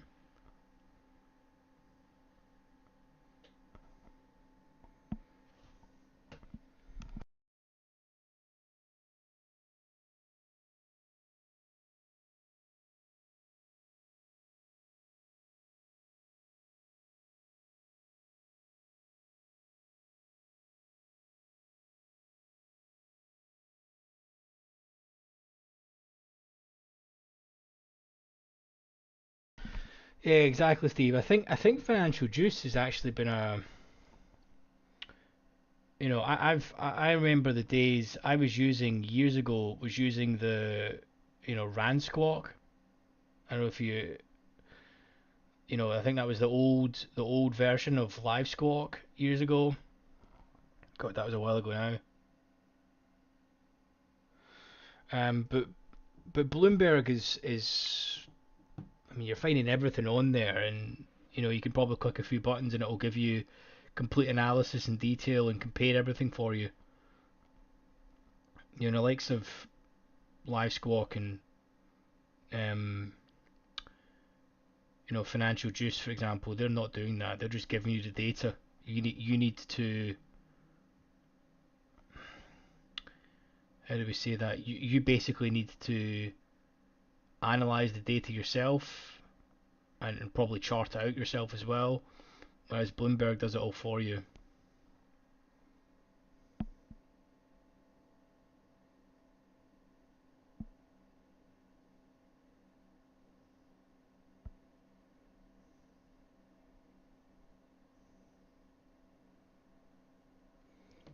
Saying that's public knowledge anyway, dudes. So you have open interest.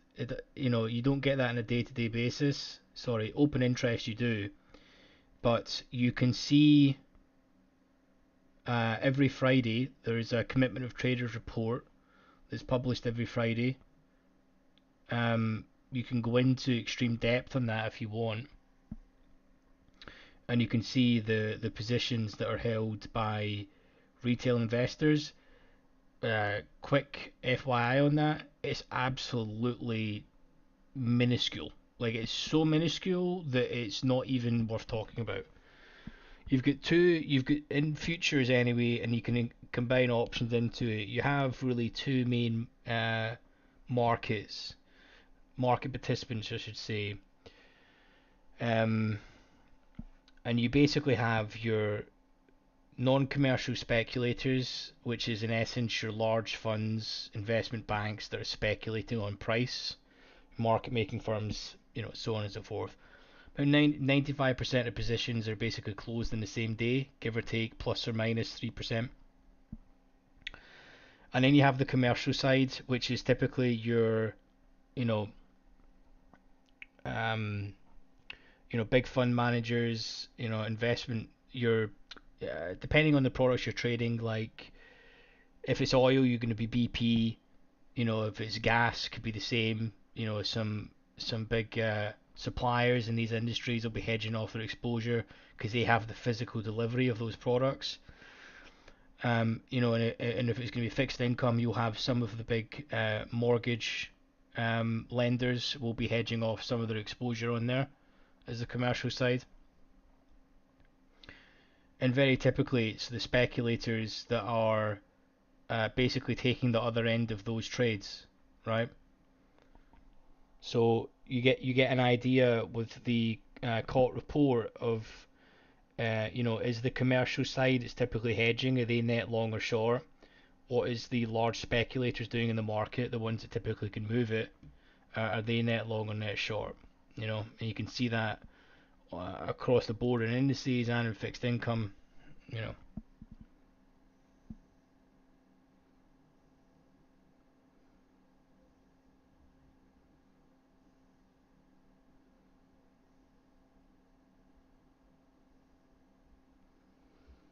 nice trader boy. Yeah, I definitely think there's an edge in it, dude. But the thing is, having that real-time data, you would really need to base a lot of your trades on fundamentals, to be honest. You do that. Okay, so we're just about to approach the high here above VWAP. Let's see if we can see exactly what the high is, so we can mark it. Approaching it right now, 80.25 right here. It's actually right up to a low volume. Note if we pop this, there should be some stops above here. This is a much lower volume area so far today, so we could spring through here quite a lot and try and touch the value area highs. Let's see if we can pop it. I missed it there. I don't know if it was a little mini stop hit there, but we'll see if they bang through it. There we go.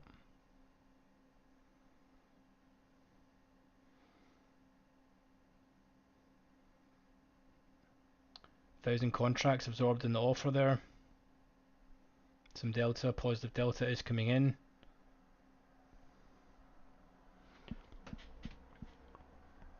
1,200 contracts now absorbed in those two prices, 81.5, 81.75. There's even more.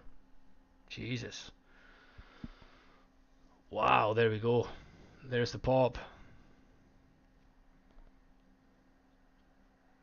Everything is going. See the correlations here? So NQ drops, so does ES. Have some action.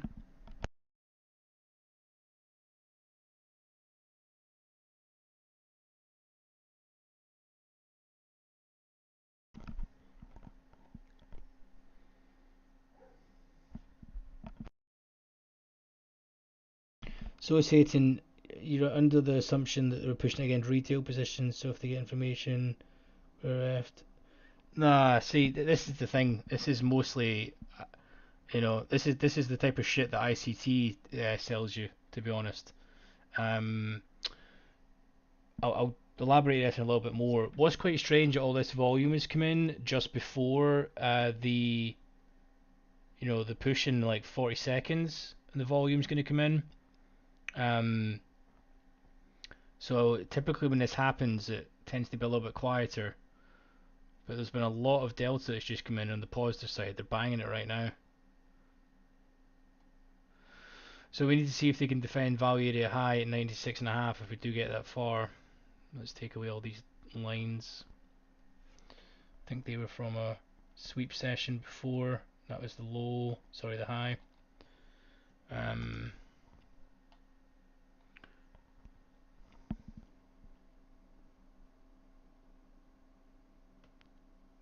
So very, very typically, Satan, that the actual size that comes into the market is done by market making firms and large speculators.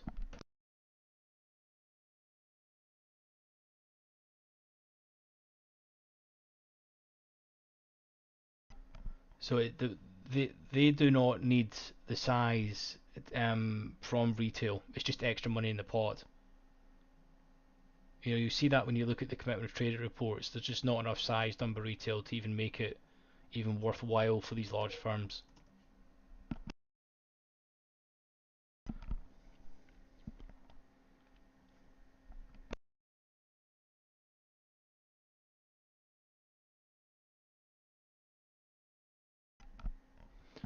Okay, so we're out of value of the regular trading hours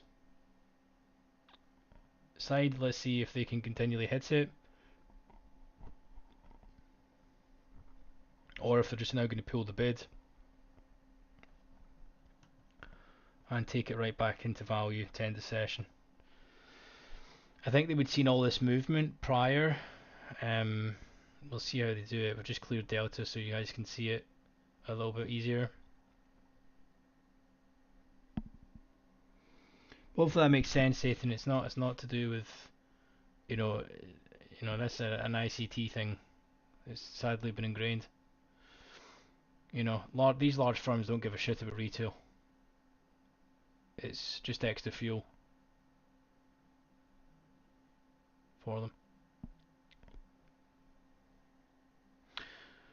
Okay, so we can crack 87s and see if the bids can be pulled. as we get down. Let's clear this.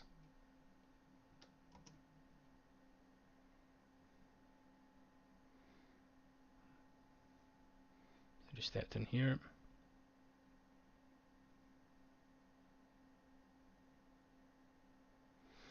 No real direction right now, they're just faffing around this range.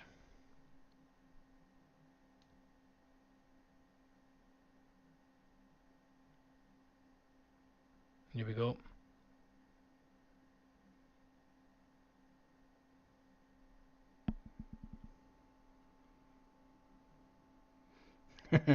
Because I can't trade. Yeah.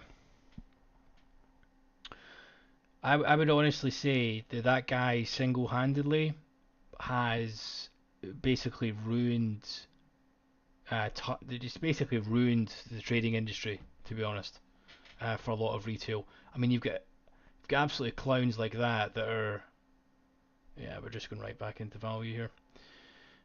You've got clowns like that are got 1 million subscribers and are typically what people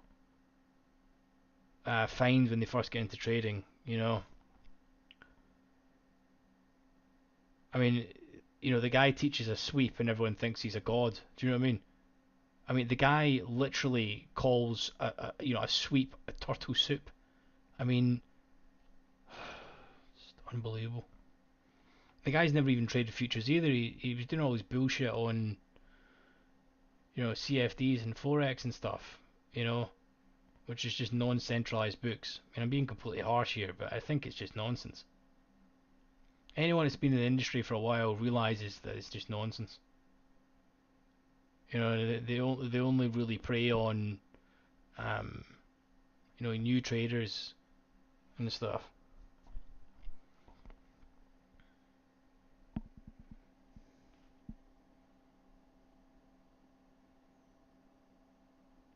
Biggest thing since the footprint. I don't know where this guy ever. I don't know what really popped him off and stuff. He's got so much negative controversy as well. This should be going here. They can pull the bids.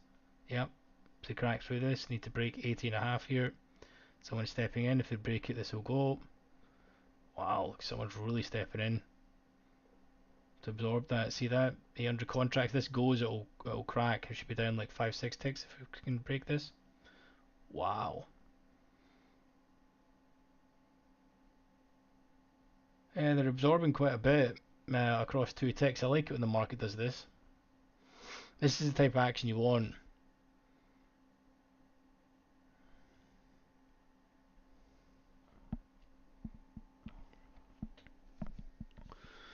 Yeah, I remember when was it Market Delta or something come out, the program? They went bust, I think. That's why everyone calls it numbers bars and stuff now. I'm actually not a major fan of the footprint, to be honest. I like it. It's easy to spot imbalances, but I find the footprint is something that's really good after the fact.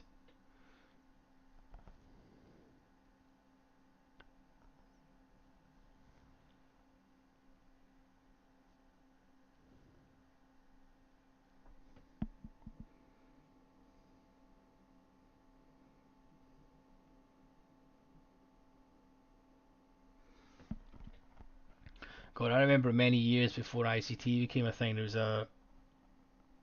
was a guy called Steve Morrow beat the market maker method or something. That was like, 10 years ago. Stuff is very similar to ICT. I actually think his stuff made slightly more sense, but too many acronyms and you know just lack of concepts. I'd imagine these guys have probably moved towards OrderFlow now. I think Steve Morrow has anyway.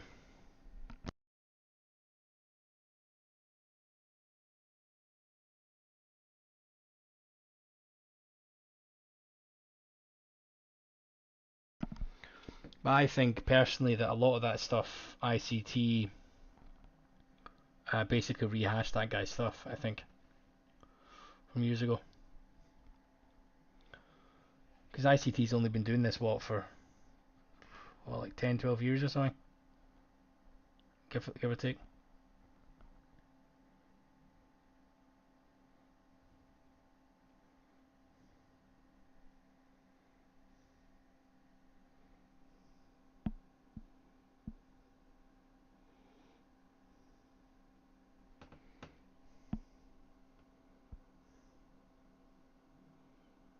No, I don't remember that. Did he use market internals quite a lot then? I've added all that stuff in before. I find it, you know,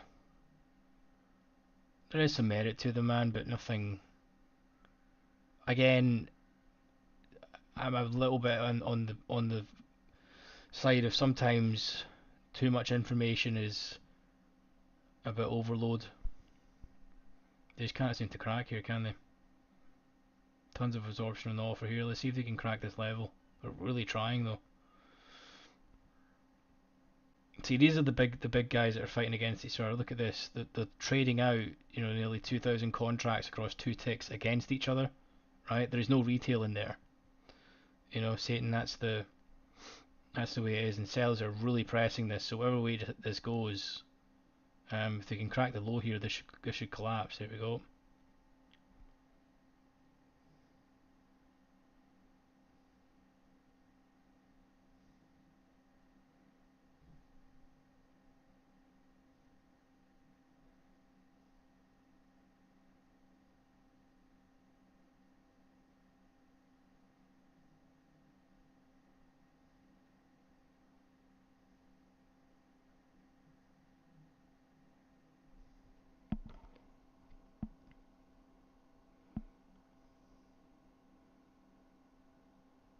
Yeah, exactly. Exactly. Completely changed days. These are back when the book was so much thicker as well. I still think it's absolutely crazy how thin ES is these days. Just a completely just a change in theory from the market makers. That's all that is. Here we go. There she goes. Everything is dropping at the same time. All indices are going. NQ pulls off here.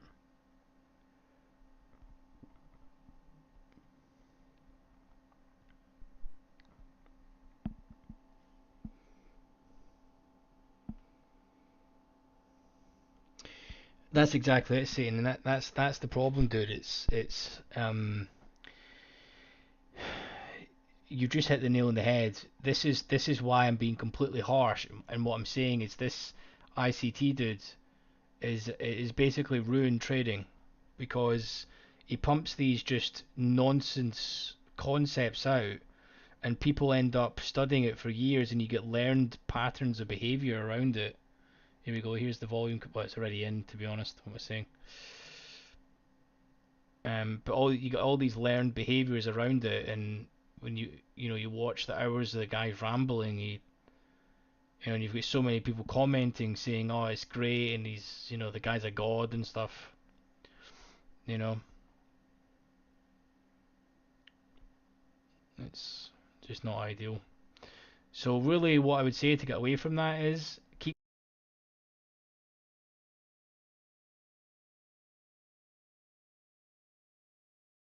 keep your charts to minimal. Okay, and start watching your depth of market. Wow, what just happened there? What the fuck? Holy smokes!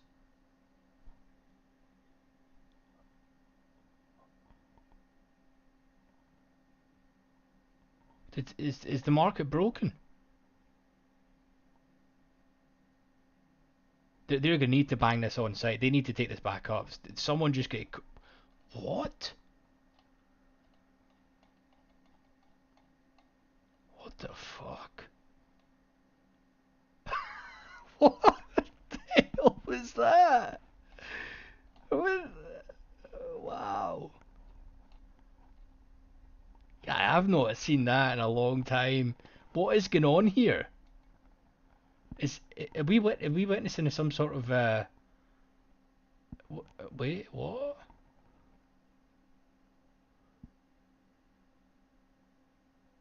Guys, does anyone have the underlying equities up? Is some of them just absolutely collapsing or something? What's going on here?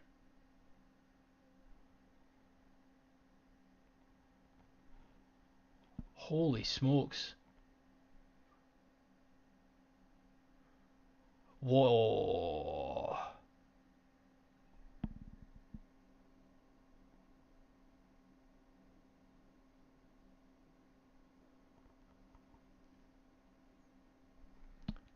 Microsoft, there's something. One of the Mag 7s must just absolutely fell off a cliff. Did earnings come out or something there? Look at that, I've literally swept a low. Surely not. God, see you take it right below the low session. They've just got no limits, these fuckers, man, honestly. Surely from that there they have to continually banging it. They're just not going to do it, are they? They're just going to take the full whack and then take it back up to value. I'd like to see them. That was crazy. I need to rewatch that.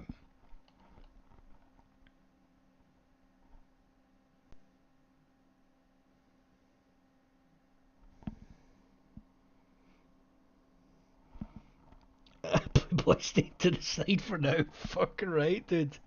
Jesus, that was bonkers. What just happened? I need to. What? It just absolutely. Was it like here or something? And it just moved like 30 ticks in a second.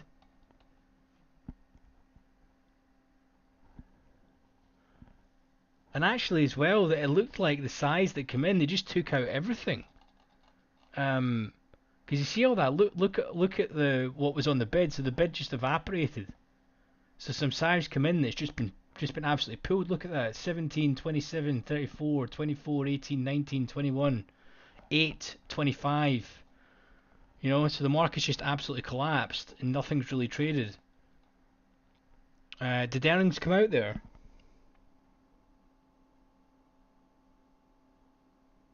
Is it Microsoft that's absolutely hammering? Yeah, I suspect they'll probably take it up. I would love to see this continue down, but we'll see.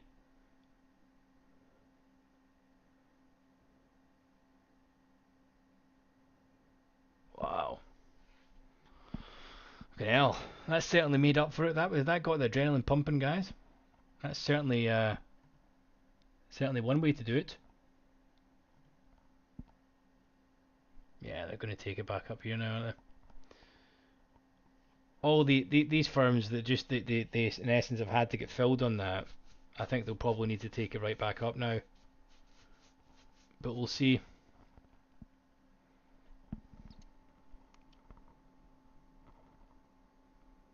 That was a dump, wasn't it? Wow. Daniel, no problem, dude. Have a good evening, buddy boy.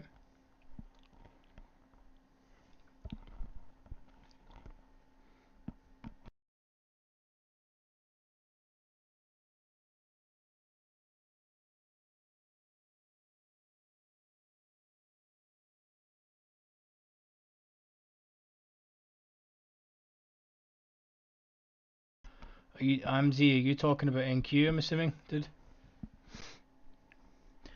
I reckon with that move there, right, that so many people would have thought that it was going up, and they probably just got absolutely melted. There would have been tons of slippage in that move, tons of slippage, especially on NQ as well.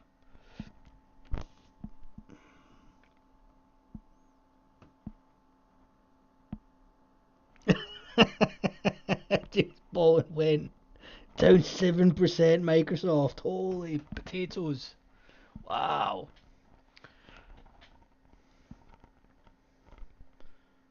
Did you see the correction or the money come into Microsoft, right? And you notice if we go up here and see, just look how the bid just absolutely evaporates. Do you see that? So again, there's nothing actually traded. That's what happens when volatility comes in. You know, the market's just look at this. It's moved and traded a couple of what we would call 1,000 contracts or so to get down here. You know, to move like 30 ticks, it's crazy. And basically, Microsoft needs to catch a bid. Jeez, Microsoft down 7%.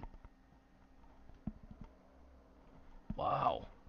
When is Microsoft ever down 7% in a session? But Microsoft gets a recovery. This is right back into 60s. I would normally say that would be all she wrote, but the fact that there's some volume coming in here, still, I think there is potentially a little bit more juice in the – squeeze here.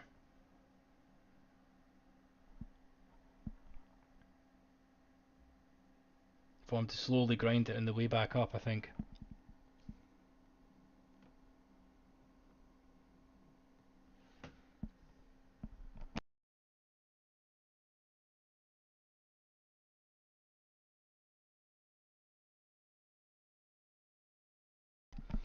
Certainly one way to sweep the low session, right?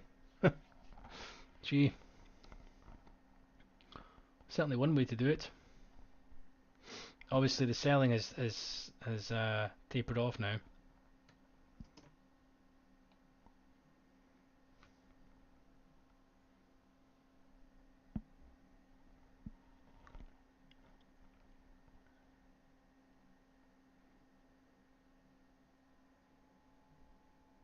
Trouble is though, you know, with Microsoft, if anyone gets cold feet and starts aggressively hitting the bid, it can go. But I just don't think it's going to happen anymore. I think now they'll probably recover it back to a couple percent, and we'll see maybe 60s. But you never know.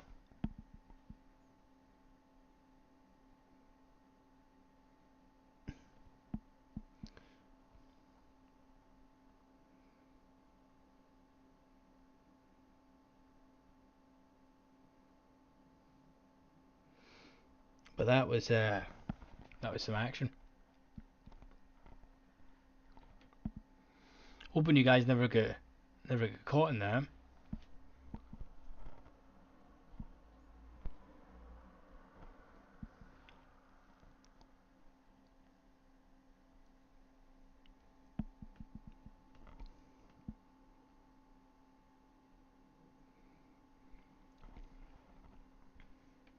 Yeah, there'll be papers flying around at Microsoft right now. Their office. No,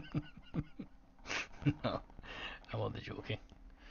I think 7% is quite a dump, so the market just instantly comes in line for that. But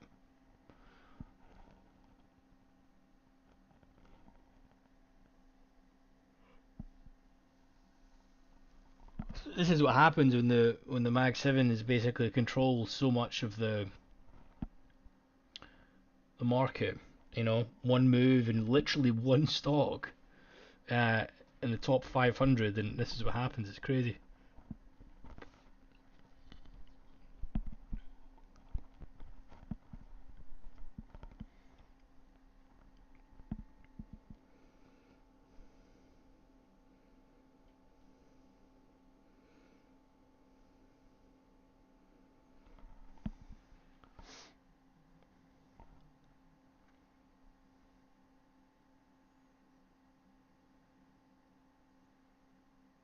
Or NQ would give you a heart attack when it's like this. Jeez.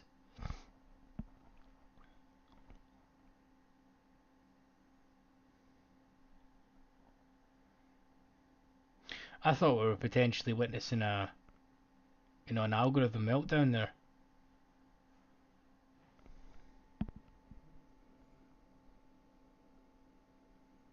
I shot to the top and he closed. Nightmare.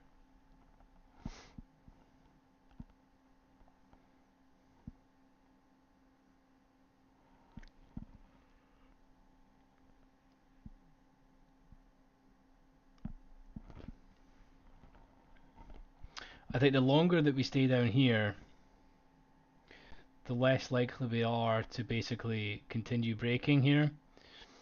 I think if it's to go, it will go quickly.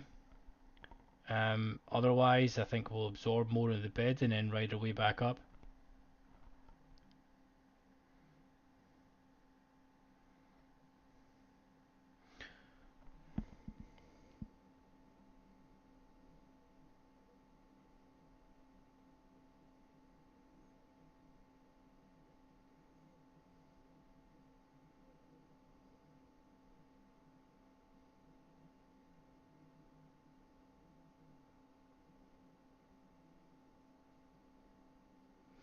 Yeah, might do. Z might do. Satan NQ gives 6k USD in one. I mean, I need to bring up the chart for that. Where I saw that hit the complete low of day, right? Did that just absolutely? Jeez, oh, that must have. I can't tell you how many accounts just got wiped in that one move. People that have got too much size on, people who don't have a stop on, and the slippage as well. Because I mean, if the market does that and there's no liquidity there, they just pull the bid. It's night night. You know, seriously.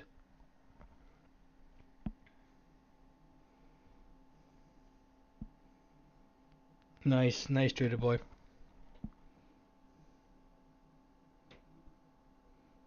Oh, Steve, you basically missed Microsoft tanking 7%, and ES basically skipped like 30, 40 ticks in a blink of an eye. Crazy, crazy action. The bid dissipated.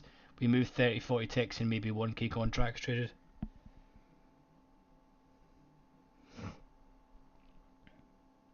Yeah, exactly. The slippage would be absolutely crazy.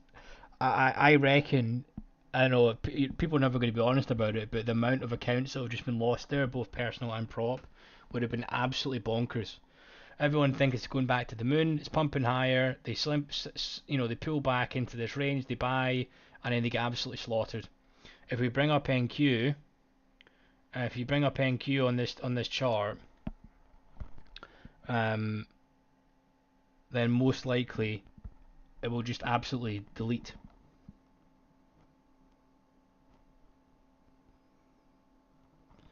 I'll say then pretty much, this is the thing. When you start learning about order flow, dude, you realize that for every buyer there has to be a seller, right?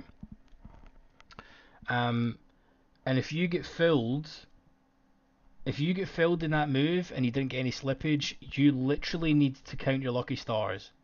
Because if we go up here, right, and look at this, so I think the market was trading like, I think it was maybe even higher. Maybe like here. Was that be right? 74 and a quarter? Or was it? Yeah. Was it? Yeah, roughly about here, I think. So the market was trading, say here, okay, where this size was, and then it just absolutely dumped. Now you're probably thinking to yourself, there's something traded here, but this is nothing, especially for this time of the day with so much volume coming in. The market has moved, from 74 and a quarter all the way down here. Someone's taken some size here at 64s, but it's just continued to absolutely dump with no volume traded. So if you're trading from 74 and a quarter, right, you're instantly 30, 40 ticks offside. If you did not get filled in this position, you're instantly down here, and then you get filled at the next worst price because there's no liquidity there. There has to be someone there to take the other side of the trade. And sadly, you may not have been one of those lucky fills. And if you're not, you get stuffed.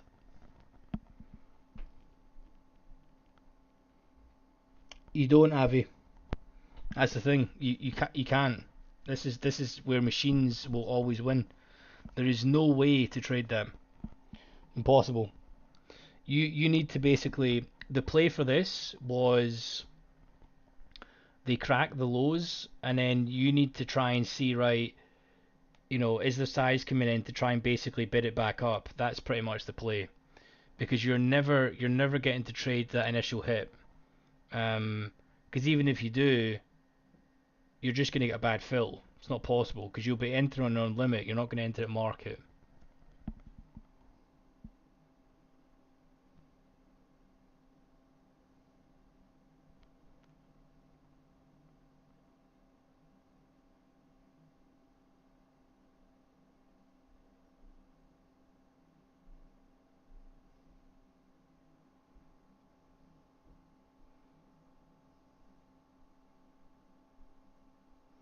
Exactly, Kel. Exactly.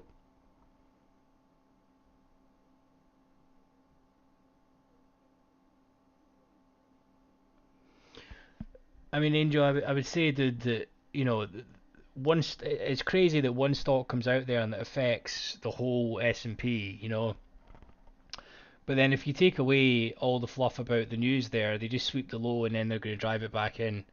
Because I was saying, if this was to dump, it would have continued on this candle. So there's going to need to be an abomination need to happen if this is to continue dropping it at this time. Microsoft will need to finish the day down like 10-12% or something ridiculous. Yeah, 100% saying just don't even bother. Don't even bother trading these events, to be honest. Like if you've not made your money by this time anyway, there's just no point. You know, you need to try and figure out when you make your most money, and it should never really be in the PM session, to be honest. Maybe you trade market on close. We cover this in the stream a lot, but sometimes you have really good market on close, and other time it's shit. Um, I've not been that on the ball with markets because I've not actually been trading the last 2 days. Um, so I didn't even know there was earnings. If there was earnings, no danger you're going to be trading this.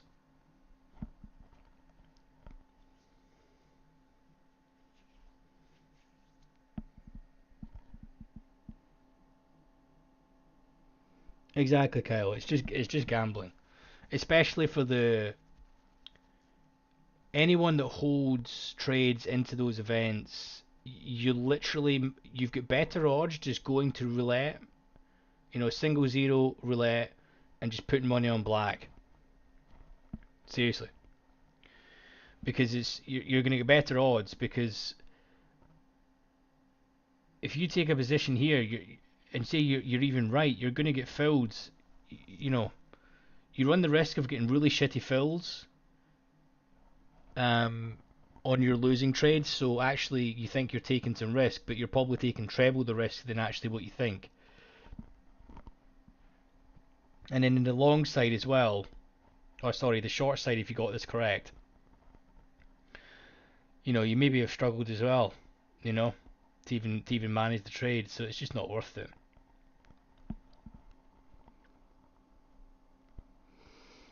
Yeah, exactly. I mean, MOC is a really good time where the volume comes in. You've basically got 15 minutes where the volatility comes in. Sometimes it's really good. There's been a couple of absolute amazing sessions that we've called on stream with MOC, and I tend to find it's quite readable when you watch it enough. But to be perfectly honest with you, for me, when that comes out, it's like 9 p.m. in a night, so I'm too tired to basically execute on that. But it's easy enough to analyze. Managing the trade is a different ball game. You need to do it at the times you're fresh and vital.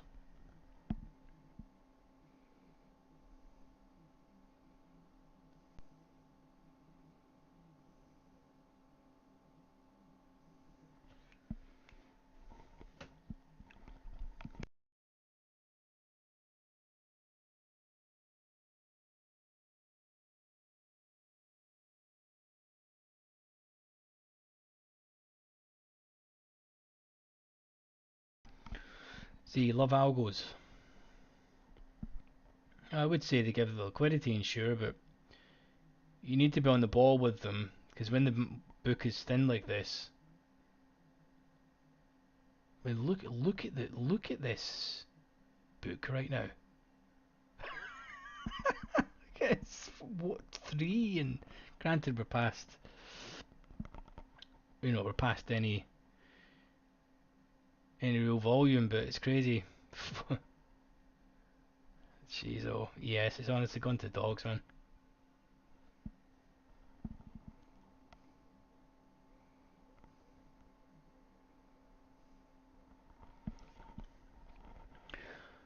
So let's see if we can break this little pocket here at 52s here. Go back up and basically try and reclaim 60s like we were saying. Finish the session, and then we've just had a classic sweep of the lows. While in the meantime, everyone is left holding the bag on this huge dump. I think it was going to the moon. Glorious. See the amount of people that will be calling they hunted my stop. And that'll be the sentiment on Twitter.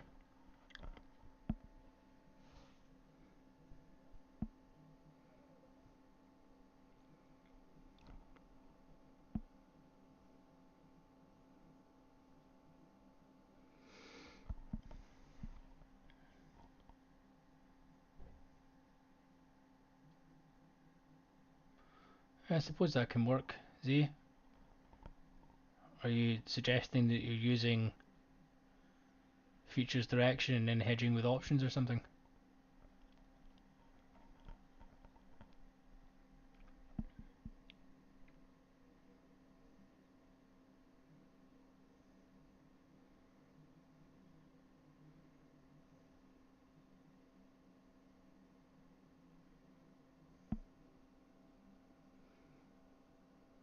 Oh, Steve, I think they would all just resets there. Michael Patak will be like, Microsoft, I love you.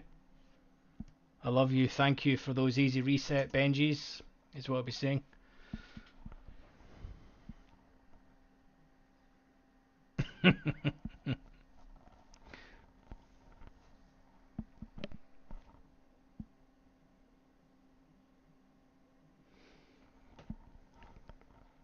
See, now hopefully not in this session.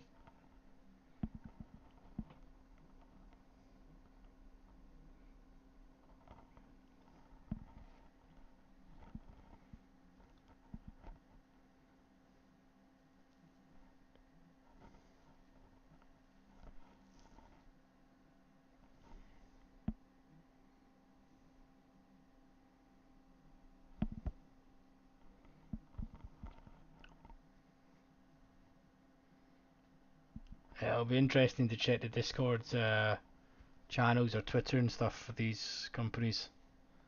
They'll be calling them all the. Okay, I don't know. I just when you don't understand how the liquidity book works, you just instantly think it's all against you, you know.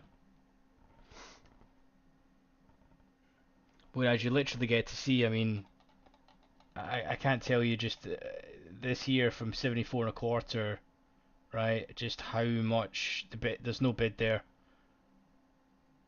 you know.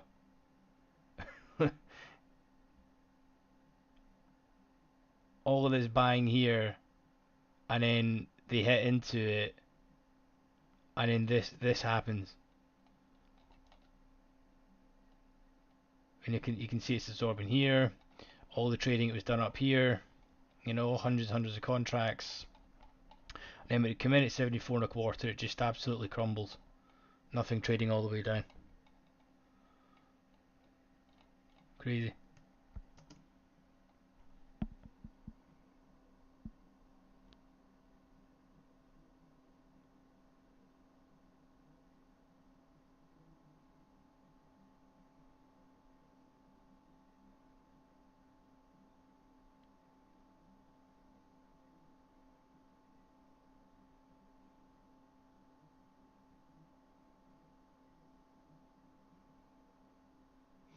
Well, exactly. See, that's just the market making side.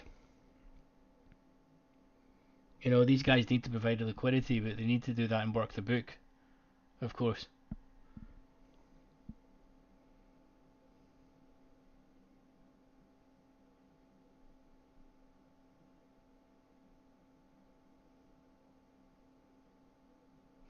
Yeah, exactly, Kyle. Um, that I've got them here. So the volume weighted bands, very typically just because they're a standard deviation of volume.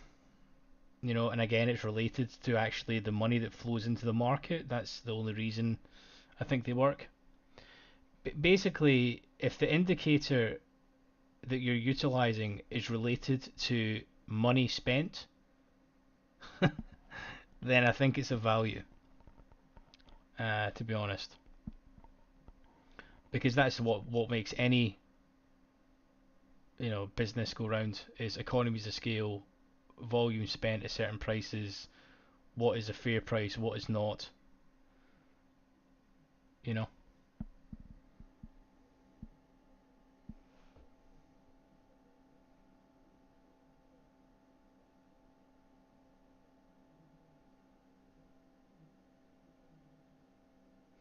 No, I'm a big fan of the deviation bands, the volume ones, anyways.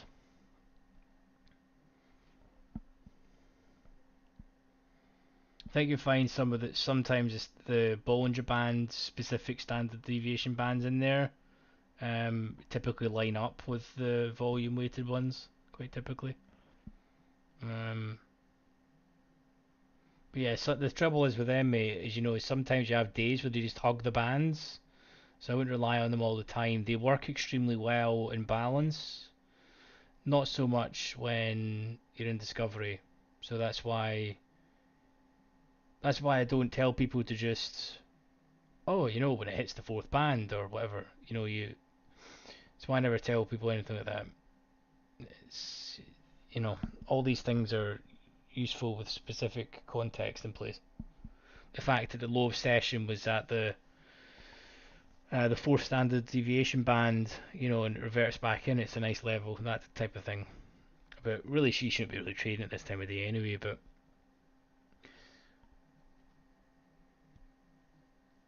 I think this candle was the clue. If it was to go down after this one at that time of the day, it would have already done it then and extended.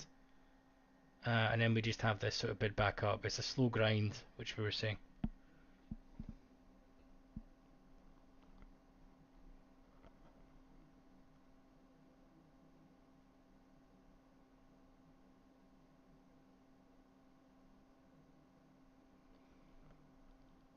Satan, no, no. I don't do any of that Elliott wave. I don't do any of that Fibonacci retracement extension stuff like that. Don't do anything along those lines. Gosh, I very rarely even use a trend line, to be honest with you.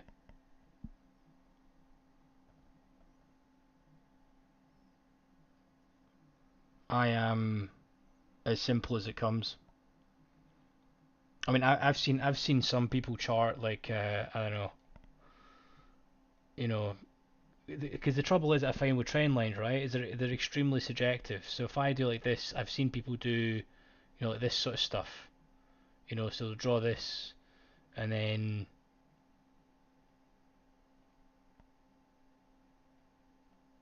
I don't know.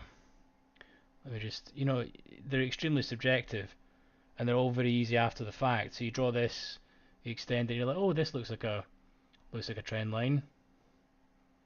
Oh, the market breaks a trend line. Okay, great. You know,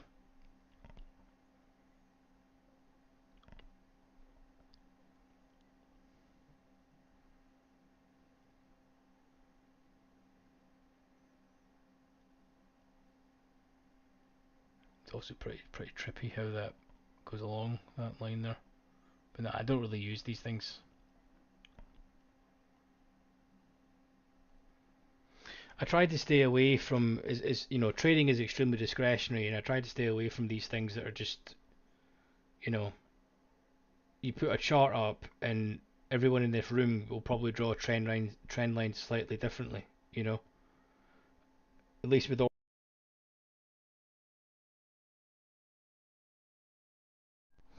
I would say with order flow, we see the same thing, and it's about learning the concepts within it. Um, Now here's the thing, mate. I'm not saying the stuff that you've completely learned is not there. I'm just of a different style of trader. Whatever you're using, you can use order flow to confirm your levels. The trouble is what I would say is a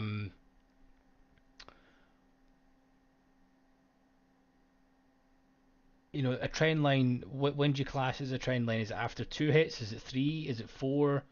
Do you take a break and retest if it's a third break or the fourth? You know, I just find it really hard to quantify that.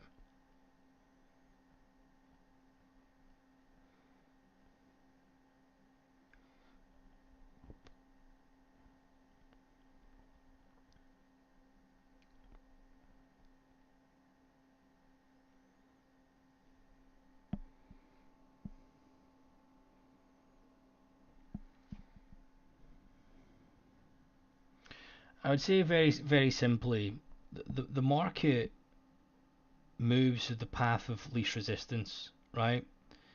And if a large position needs to get executed, the only way you're going to see that is on the DOM or in some form of order flow uh, indicator per se. We'll call it that. Um, Goldman don't give a shit. Goldman and JP Morgan, large firms, need to execute a large sell order, they do not care if it's at the third touch of a trend line. They just don't. They'll just bang it through a trend line. Do you know what I mean? That's where I think technical analysis slightly fails, you know?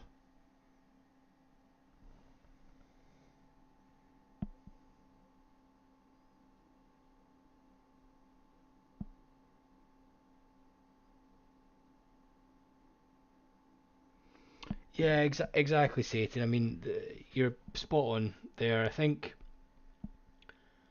it's like anything, right? If you how would you say this? If you walk into your local store, right, um, and you wanted to walk in, you say, right, I want to buy every bottle of water you've got in the store, you would expect a better price, of course, wouldn't you? You're not going to pay what's on the, you know, what the advertised price is. You're going to want a better price. Same as these large firms. They will phone up if they want to execute some large size. They want to try and get it all done in one order, but they want a good price. So they'll phone up these firms and they'll get the price. But the concept of what I'm getting around here is, economies of scale and size moves a market, gets things going, right? Um, and sadly, you've got three, well, not really three.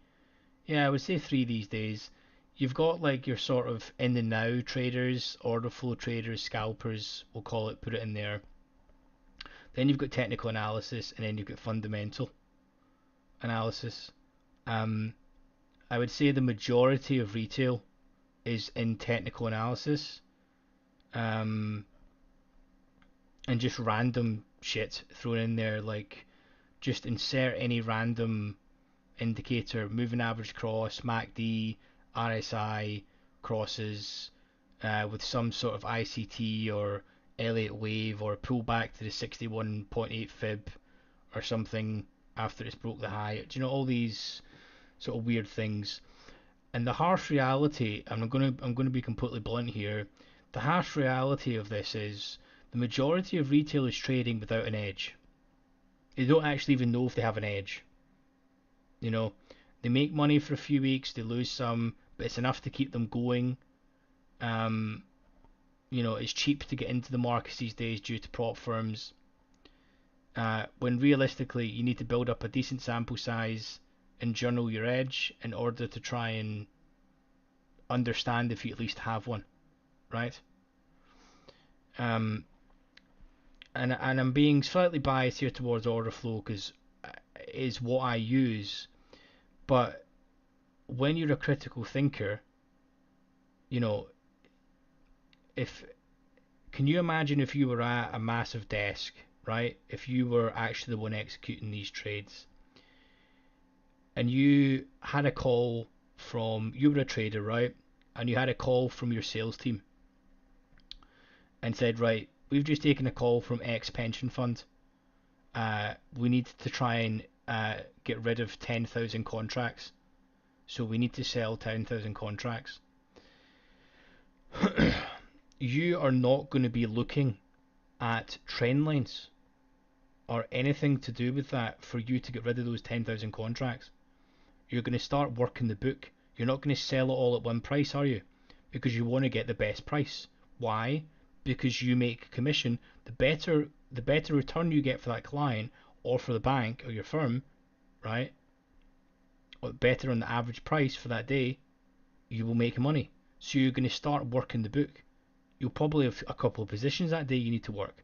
You maybe need to get rid of some long contracts and some short, so you can buy and sell the market at the same time. Do you know what I mean?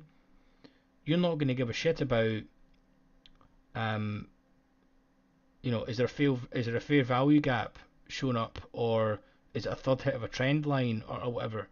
Because it doesn't really matter, because you can smash it through the trend line if you want. Do you know what I mean? You can bet, right, there's 200 on the bid at the moment, 200 contracts in the bid. I know I've got 10,000 of these fuckers to sell, so I'm just going to bang in 200 right now, and then we'll probably see some longs liquidate that will drive the price down some more, right? You can then maybe take some profit, and then you can maybe aggressively sell into it again, you know. So I'm all using this just as an example, dude, but hopefully that makes sense. It's just it's the logical way to think about it.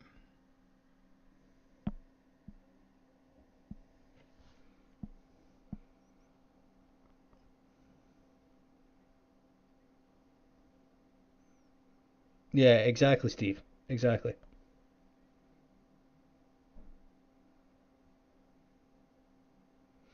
Yeah, Avi, exactly. So basically, on the bid and offer, I mean, this is the thing.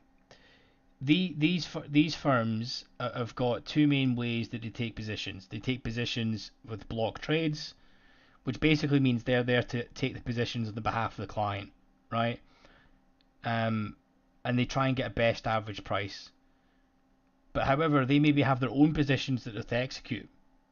So they maybe say to the client, right, you wanna buy say 64 and a half, right? Just for talking sake. Or let's drive it down a little bit more. Say they're like, right, you want to buy a couple thousand contracts with an average price of 56 and a half or 56 even, right? Now, you know that you need to get them filled at 56 at an average price. Okay?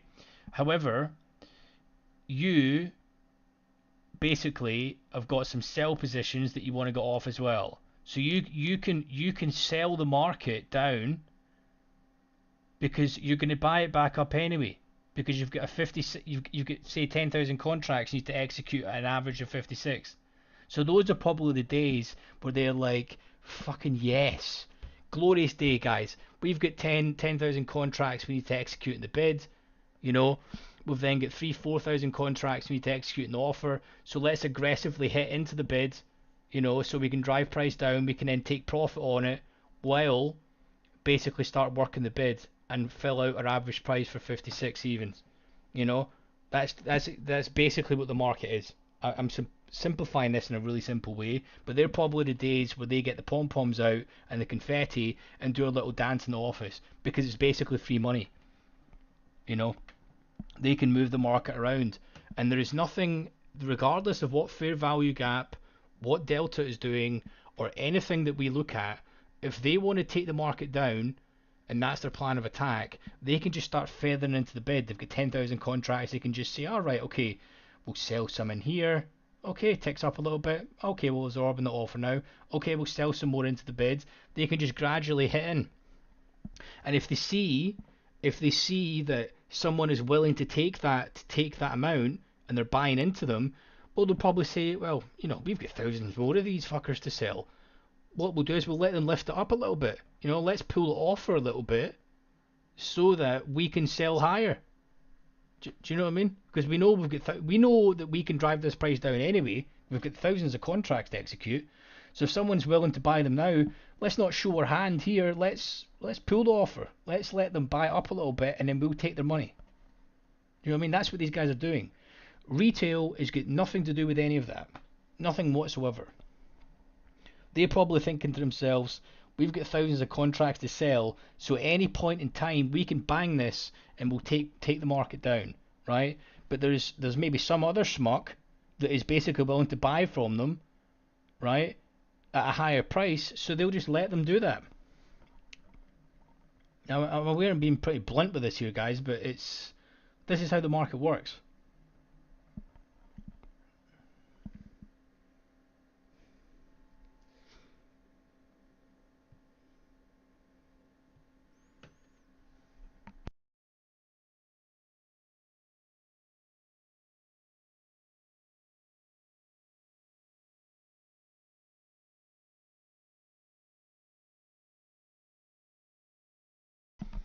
And the reason why you're thinking, how does this work and does that actually happen? Because you would do the exact same. You would literally do the exact same. Given that position, if you were at a desk, you would do the exact same because it's free money. Do you know what I mean? Just how it works.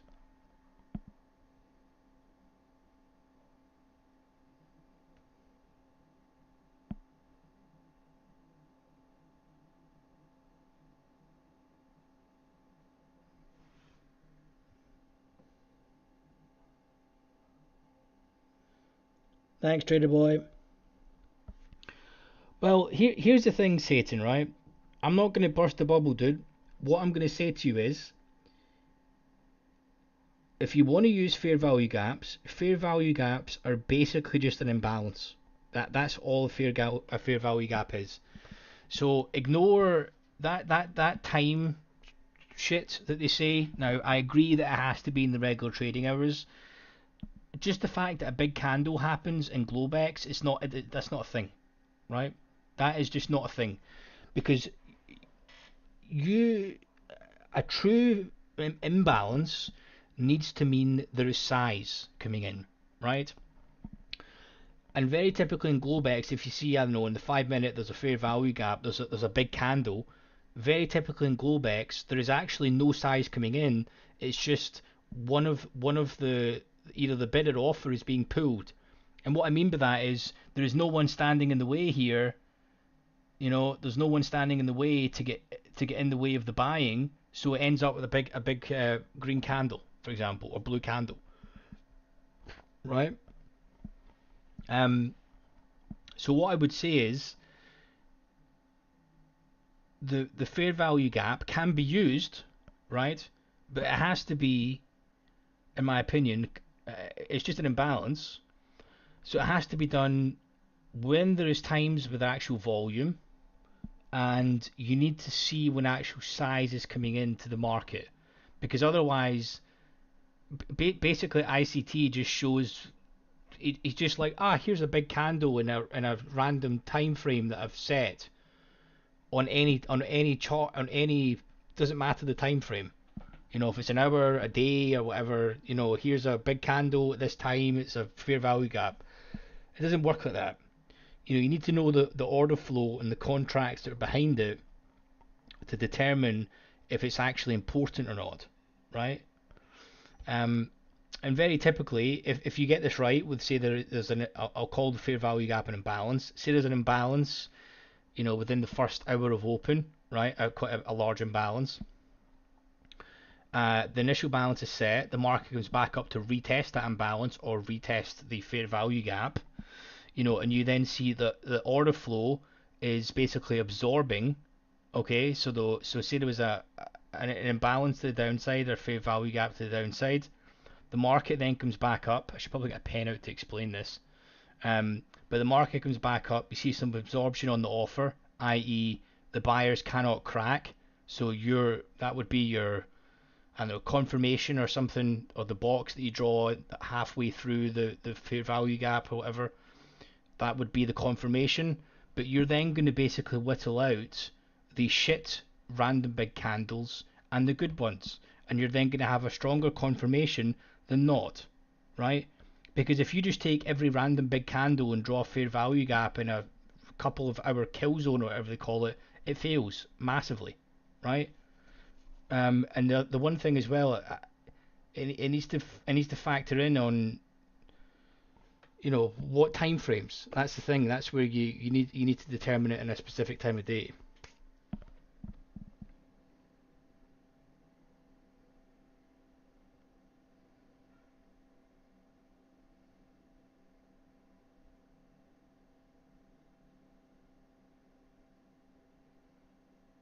Yeah, exactly. I have got nothing wrong. It's the one thing. Well done to yourself, Satan, for being open minded about it. Because the one problem that is typically is there with ICT is that they're so close minded on ICT as a god and so on. When you've been doing this shit for years, you know, I don't know. I don't know how to say it without being blunt. The guy's a fucking nutcase, right? I mean, seriously, the guy's like, oh, I lost that trade. Look, they're looking at my stops and stuff. I mean, seriously, do you think Goldman Sachs is looking at is looking at some random guy on YouTube's stops. Do you know what I mean? It's just not going to happen. So, but I think you just need to be careful because you blindly follow. This is why I don't teach a specific strategy, because there is no specific strategy. My strategy in the way that I trade the market is not going to be profitable for you to trade it. You know what I mean? I see things differently.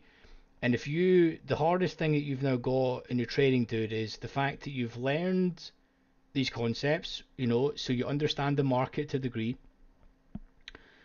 But now you're going to struggle with basically unlearning them, which you're going to say. And there's nothing wrong with unlearning them. You just need to take the concepts that you've learned and tweak them and add in some confirmation and entries, because you end up with analysis paralysis, saying, oh, there's a fair value gap in the hour, there's also one in the 5 minute, what about the 4 hour? What's meaningful? There's one in Globex, there's one in regular trading hours. Where do you start? Do you know what I mean? So you need to give yourself a playing field and playing ground to work it all out, and you need to have some order flow. My opinion, in the next number of years, by the way, when ICT runs out of his, what would we call it? Say he does his, I don't know, 2026 mentorship or some bullshit, right? He is definitely at one stage going to start incorporating order flow. Mark my words. It's the next stage. If the guy uh, eventually smells the coffee.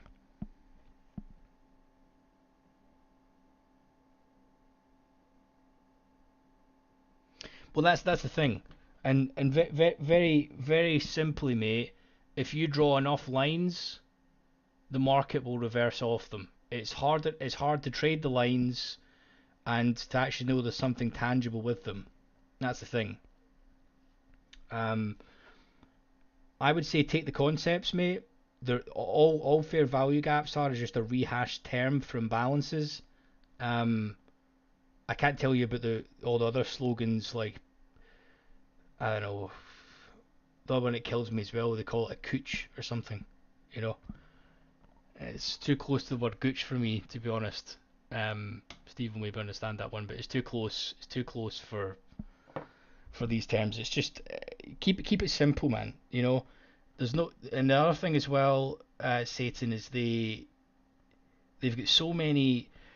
There's like a silver bullet. There's a fair value gap. There's so many different strategies in there that it's almost like, that one didn't work today, so this one will. And you need to identify which 50 strategies to use for that day. Do you know what I mean? There only is two strategies in the market. There is a continuation of a trend or a fade back to the mean. That is it. That is basically it. And that's what it boils down to for the day. For that specific session, are you in a balanced day where it's more profitable to fade back to the mean? Or are you in a discovery day where you're maybe breaking the initial balance high and low, and you can potentially take a trend continuation to continue the discovery or a profile extension? You know, that's basically it. Everything else in between it is just fluff, and that's why I find it really hard. I don't even. Here's the thing: if I was to teach a strategy, I don't even know where I would start. To be honest, um, I really don't. That's how I've never promoted it. It would take me years to figure out how to even do that. Never mind. Do you know what I mean? Because no day is the same. You know.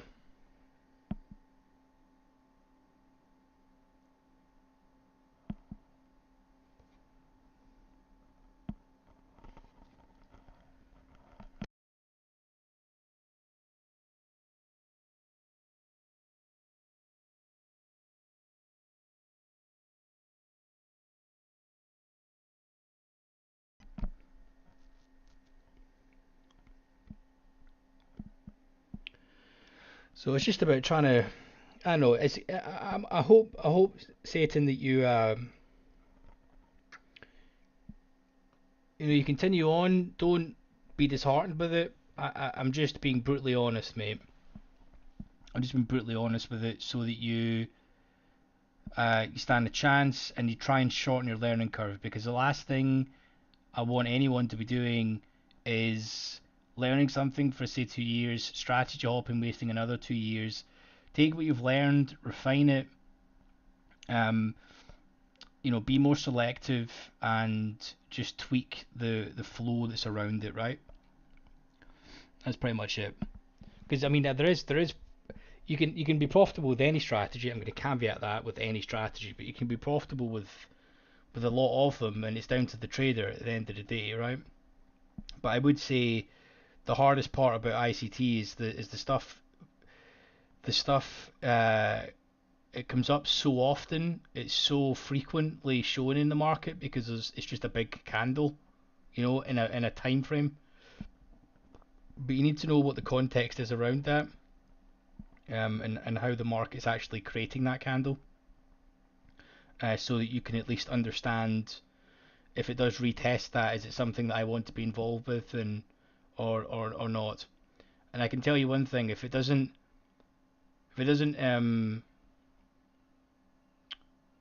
improve your win rate, I would be extremely surprised. It will at least keep you out of bad trades, that's for sure.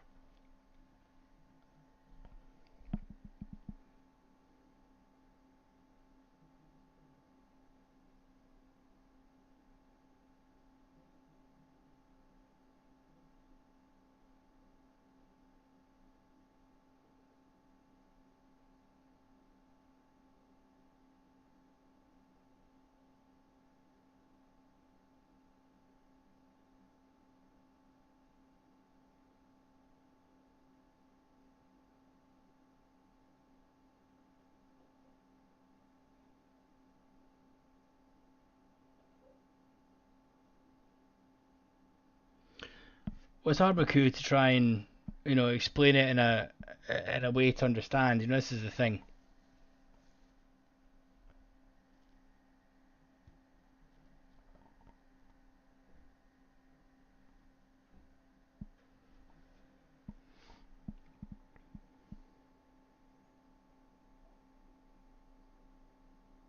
No, it's okay, Satan. It's okay.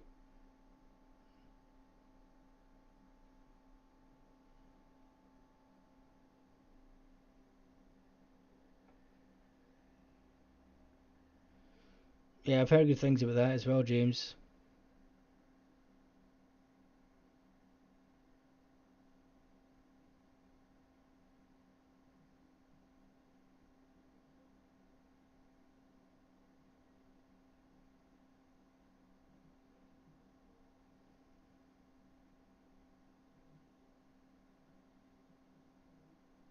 Yeah, I think so. I think so too, Colin. I think so.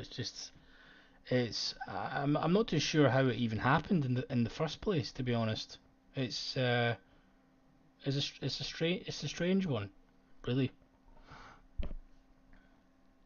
There has to have been some success, I suppose. But then if you've got a million people um, if you get a million people that subscribed to you, as the rule goes, there should be at least 5 to 10% of them that are profitable using one of the you know an array of different strategies.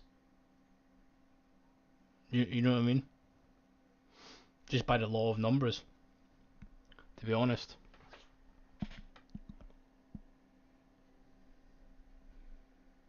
And this is the thing as well, is with order flow too, you need to sort of take into consideration what markets do you prefer? Do you prefer the thicker ones like treasuries that are much slower, and but the book is much more liquid? Then you've got the other side of the coin where you've got like NQ and crude that are thinner, much quicker moving, but have got their own tendencies. ES, I would say, was sort of the in between, kind of still is in between, but it's thinner these days. It's certainly the in between of crude and NQ. So all these have slightly different characteristics. They behave slightly differently. They run levels differently. They mean revert differently. It just really depends, man.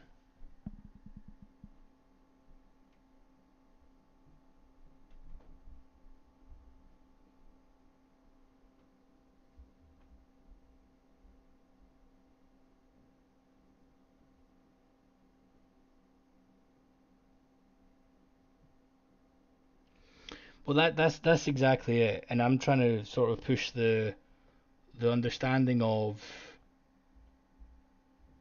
learn, to be honest. There's no substitute other than doing it yourself, right? And how I did this was just, seriously, I didn't have like a mentor or anything. I just spent so long doing it. Uh, quite driven that way, to be honest. When I do things, I like to do them properly. Um, but put it this way: if I knew that trading was going to be so hard when I originally got into it, I probably wouldn't have done it, to be honest. But then once you start something, it's hard to stop because you get a passion for it and you enjoy it, and it's just like anything. You need to enjoy the markets. You need to enjoy everything is linked. It all connects the world together, and you know it's got an element around that. And of course, it gives you the opportunity to trade from anywhere in the world. So there's a bit of freedom there. But very sadly, a lot of traders get caught in the trap of watching the market all the time and trading all the time. When actually, what you realize when you've been trading for many years, you tend to make the most money in a set number of hours, specifically in some time in the regular trading hours. Trading in Globex, especially right in the middle of Globex for US markets, is almost near, I wouldn't say pointless, but you end up just using mental capital and stress. So you don't need to watch the markets all the time, and it's better to be more selective, to be honest. That's the way I would see it.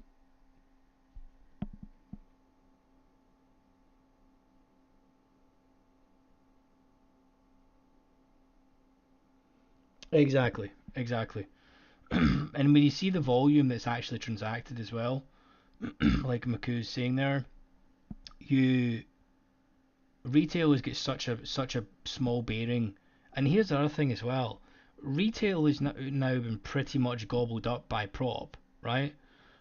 So retail investors, in my opinion, has probably never been so low because a lot of them are now trading these prop firms where it's peanuts to join. They can slam accounts, they can take really high risk trades, and actually they're never really in a live market anyway. So it'd be interesting to see the percentage that actually trades prop versus not even personal at all. So they're never actually in a live environment.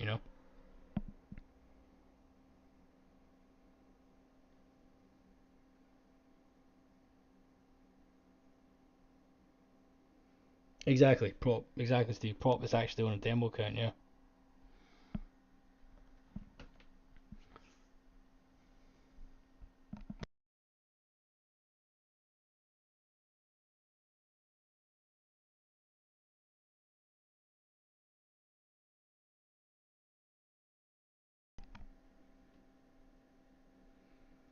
Exactly.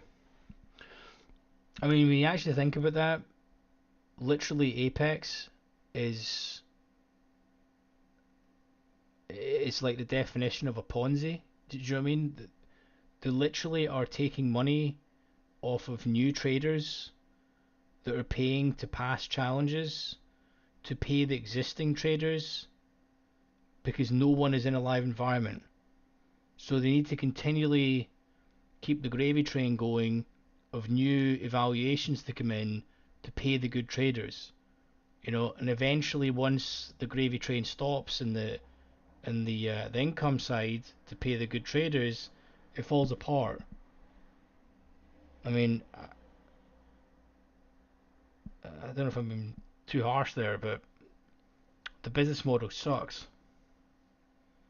Like it's inevitable that it's going to fail, right?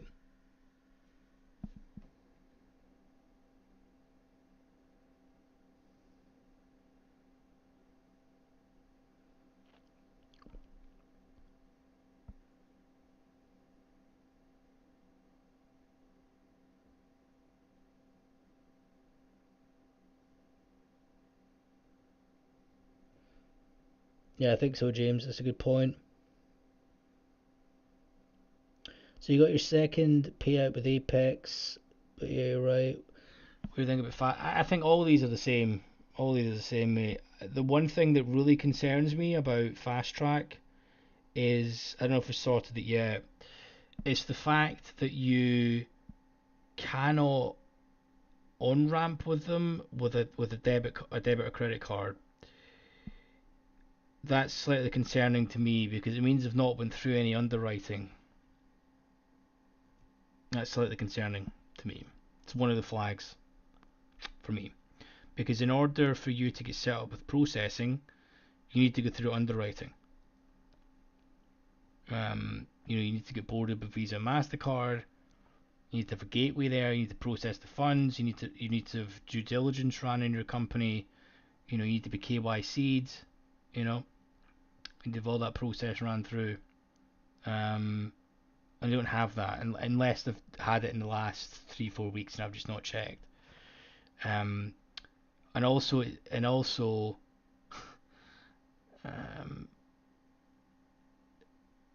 it's not difficult. So put it this way, I can get. You probably don't need a developer, to be honest. I'd imagine they'll give it to you out the box. I can go and phone RTrader and Tradeovate tomorrow and say, right guys, I've got a prop firm, X of money behind me. Give me your managing suite. Do you have any APIs? I'm going to connect them into a back-end interface. How much do you charge to open accounts? Is there a monthly fixed fee? X, Y, and Z, right? It's not good. It's not going to be that difficult to set up these companies.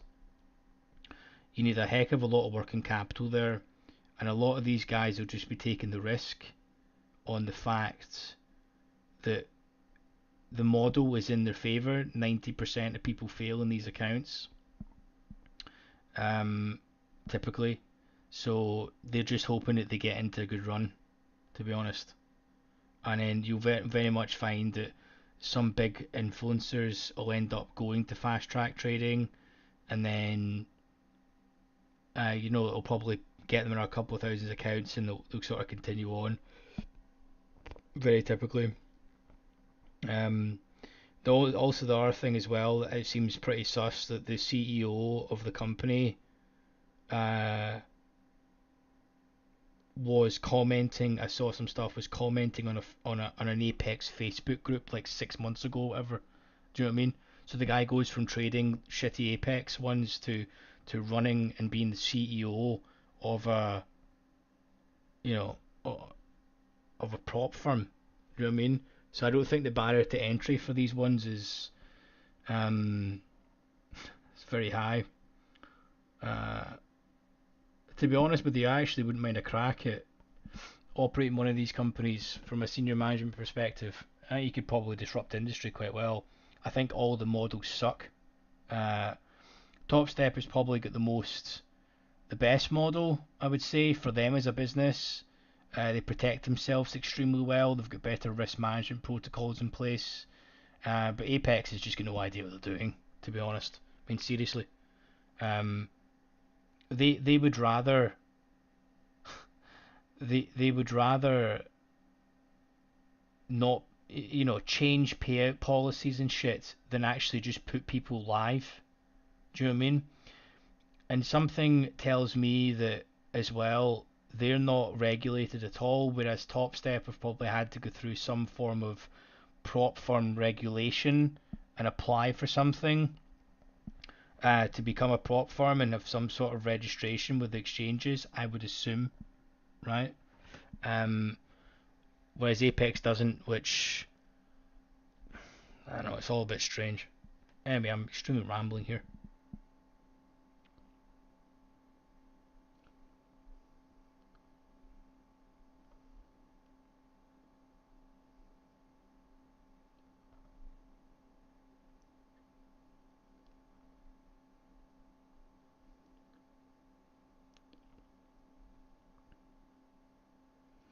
Well, the thing is with fast track or whatever, right? Is you need to think about it in terms of because the way I see it, right? these firms, you need to dedicate your time to, not only your money, but you need to actually allocate the time into this. Is there longevity with these accounts, right? Is this company going to be there in 12 months? Because to put this into perspective, right, which is absolutely fucking crazy, these guys have not even published financial accounts, right? They've not even published financial accounts. They've not even got a year of trading history, right?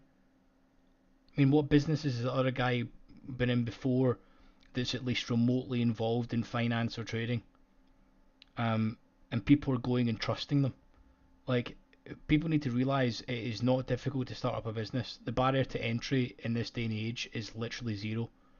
You know, you set up an LLC or a limited company, you know, um, you can probably, there's formation companies these days, it probably costs you 50 to $100 to set it up, right? You then need to make a couple of sales calls into our trader where their number is on their website. Contact us for more information. You phone them, you speak to their BDM, you know, you have a chat with them, they give you pricing. You maybe, if you're a look, you know, you maybe bring in a developer, but I'd imagine they'll give you you know, a front end R manager so that you can cut your traders, set your um, you know, you can basically set your levels of what you want them to lose and win and so on and so forth. Um, and I wouldn't be surprised right now, right? I'm just going to throw one out here. I wouldn't be surprised in the back end of how Fast Track are working right now that they are literally onboarding these people into Rhythmic and so on through a CSV file. I'm not kidding you.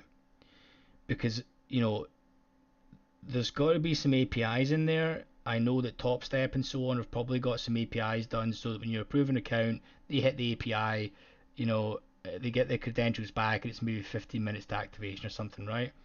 That's very typically how this would work. But if you notice with Fast Track, I've seen some stuff that they're probably going to be onboarding these manually via CSV files. But they'll ping it to Rhythmic. Rhythmic will basically scrape a system or something, you know, and it'll take them 24 hours to onboard.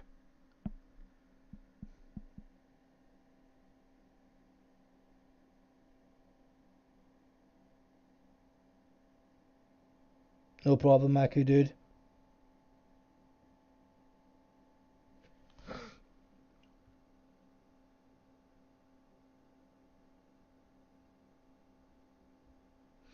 Well, that's it, Steve. They cannot make it like the real market conditions. They have to casino it a little bit so that they have an edge. Because if it just said, we'll give you a 50k account and you could draw down 10% in a futures market and you need to make, you know, 2%, you know, everyone would pass. Do you know what I mean? So they need to make it. There's a fine line between actually wanting to test traders so they can grow um, and see longevity with them, between making it difficult so it's an absolute grind to pass and you want the majority of them to fail. It's quite difficult to blur the lines, and to be honest with you, as we discussed, majority of retail doesn't even know they've got an edge anyway, so they're not really giving a shit about the rules. They just say, "Ah, right, it costs me $20 and I can, you know, or $100 and I can manage 25k or whatever," and you know, I see, you know, trade by mat takes 300 grand, you know, in a couple of months, so I can do the same. You know what I mean?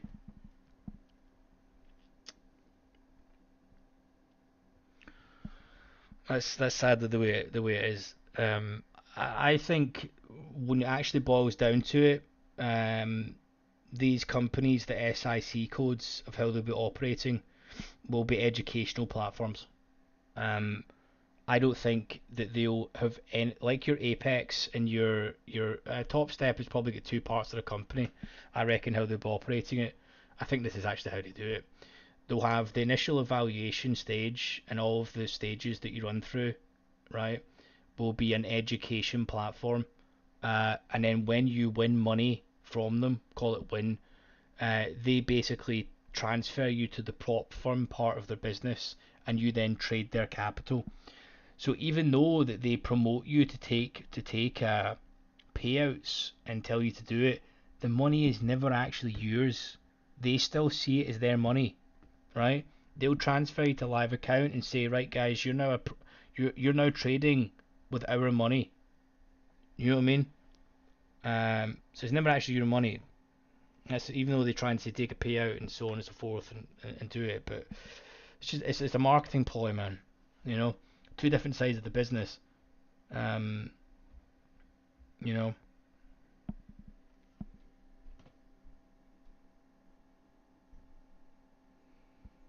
it exactly is, Satan. It's exactly like opening your own casino, mate. That's exactly it. You basically need to. All you're doing is um, basically saying how favourable am I going to be to the player or the trader. What's going to get enough business in the door, and what can I somewhat sustain? And very typically, with every single market in any business that happens, when because this is the problem that happens in these fucking industries, man.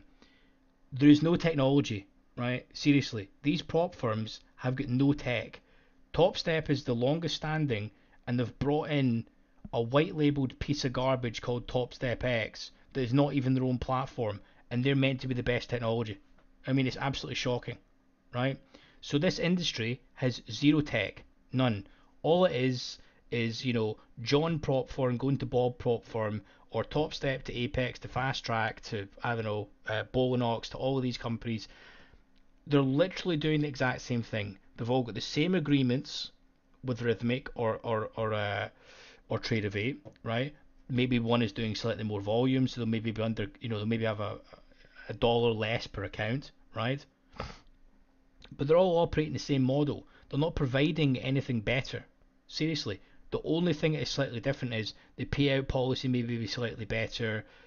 This one's maybe got 1% or 500 less. This one is slightly cheaper. This one might not have an activation fee. It's all the same shit.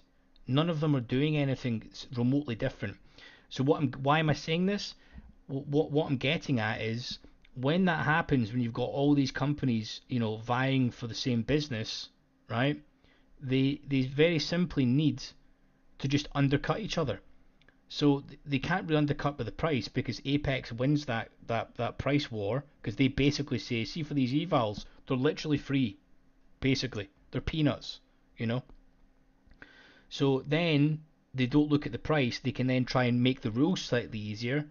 But then, bearing in mind, it doesn't really matter what rules you give them to people as long if you have a drawdown that follows you, 90% of people are still going to fail because this is the problem. Remember, in these firms, if you've to make say you've got 2k drawdown, right, and 2k target, you make 1k, you go back to minus 1k, your account's blown because it's a drawdown that follows you. So that one little rule themselves puts them in an advantage because it means that you need to get 2k without drawing down the 2k at all. So that's not like a normal environment either, for market conditions. So it's just a play on the rules, just a play on the numbers. You know, it happens in every industry. Exactly. Exactly.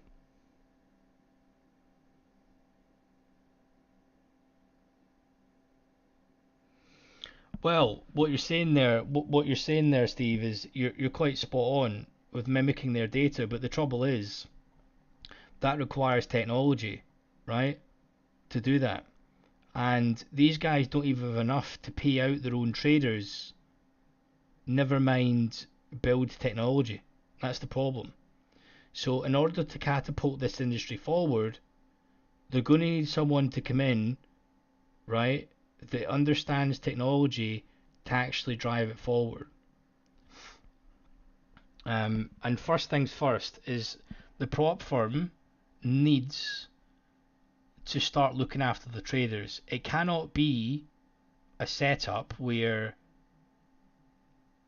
you just trade demo and then you need to continue to bring in new business. That is inevitable to go bust. Seriously. And this pay 90%, to them is nonsense as well. It should be a 50-50 split. You get into the account, we'll transfer the existing money into a prop, but we'll double it. So say for example you make 5k, right? You get put into live environment, we would then match, say, the 5k, right? I'm just spitballing here.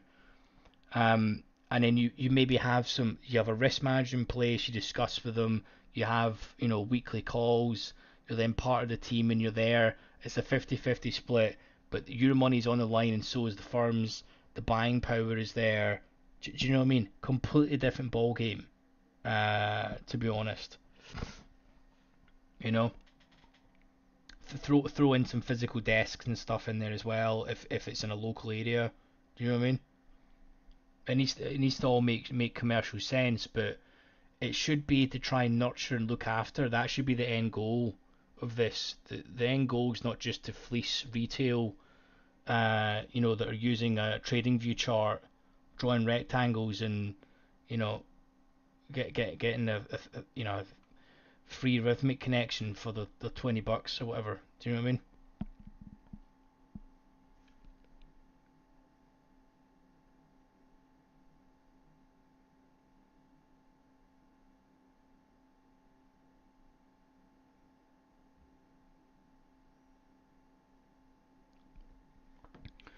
So it's like a bucket shop, but as long as you're making profit with them, which can be for profitable, it's a nice extra leverage. Well, that's the thing. You're basically you're starting a proper desk, right? Where there is going to be a remote element. I would like to do something like that, but I've got other businesses and stuff as well. I'm actually involved in technology. You can probably tell it's not difficult to get all these things set up. See, when you understand business, you understand mechanics of it. This shit that these guys are operating is it's not difficult. It's I can understand it's a good business model to get in, but they really are not hitting the mark on it, to be honest. Hmm, interesting. An interesting setup for what they could do, but and as well, which I don't understand as well, right? Why is none of these big firms, or why are they not leasing or bought a seat with the exchanges? Why have they not done that? Why are their commissions not absolutely rock bottom? I think that's the reason is they just don't doesn't make any difference to them because they're not making enough money from that. Their main income comes from the new traders.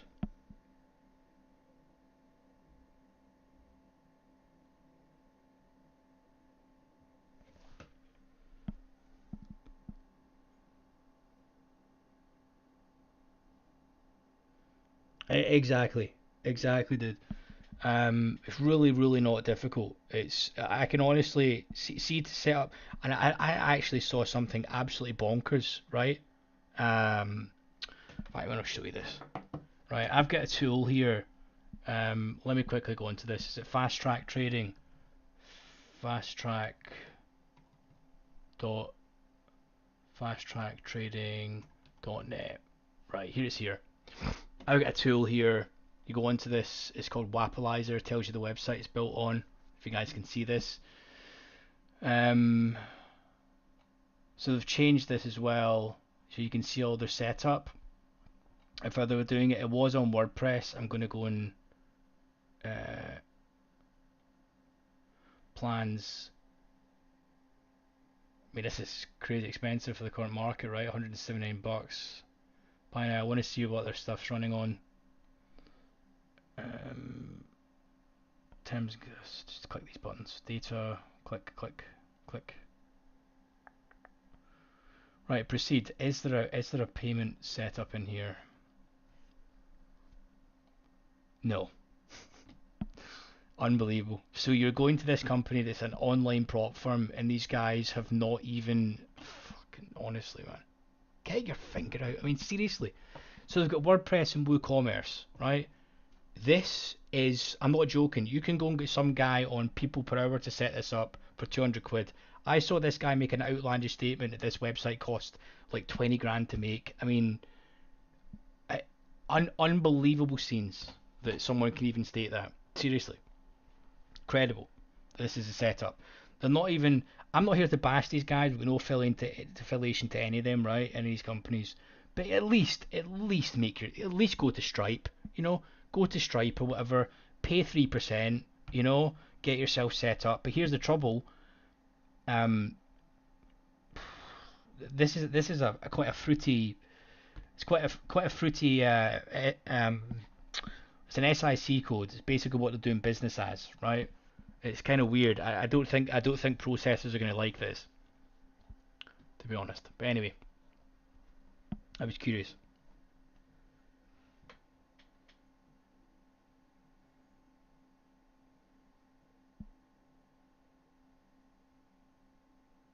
Yeah, I've seen a lot of these companies though given the free commissions. That's even slightly more concerning, by the way. I saw that the commissions are free and everything along those lines. It's how is that a thing? Do you know what I mean? How is that a thing? How does that learn anyone when they go to live? A lot of these things just really, really scream cash grab. You know, I'm telling you, if I was looking to make as much money as possible and disappear into the sunset, I would set up that way. I'm not joking. This website, right? I could have someone set this up in probably 2 to 3 weeks. 2 to 3 weeks set this up, right? I then go on to Rhythmic. What's it called? Rhythmic R Trader. Rhythmic.com. Okay, about us. I think there's actually a specific setup for this. Is not products.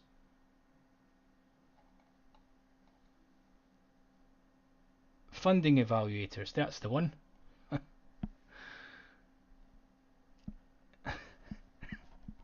This is a piece of shit, this industry, honestly. It's a really sad state of affairs, man, when you break it down.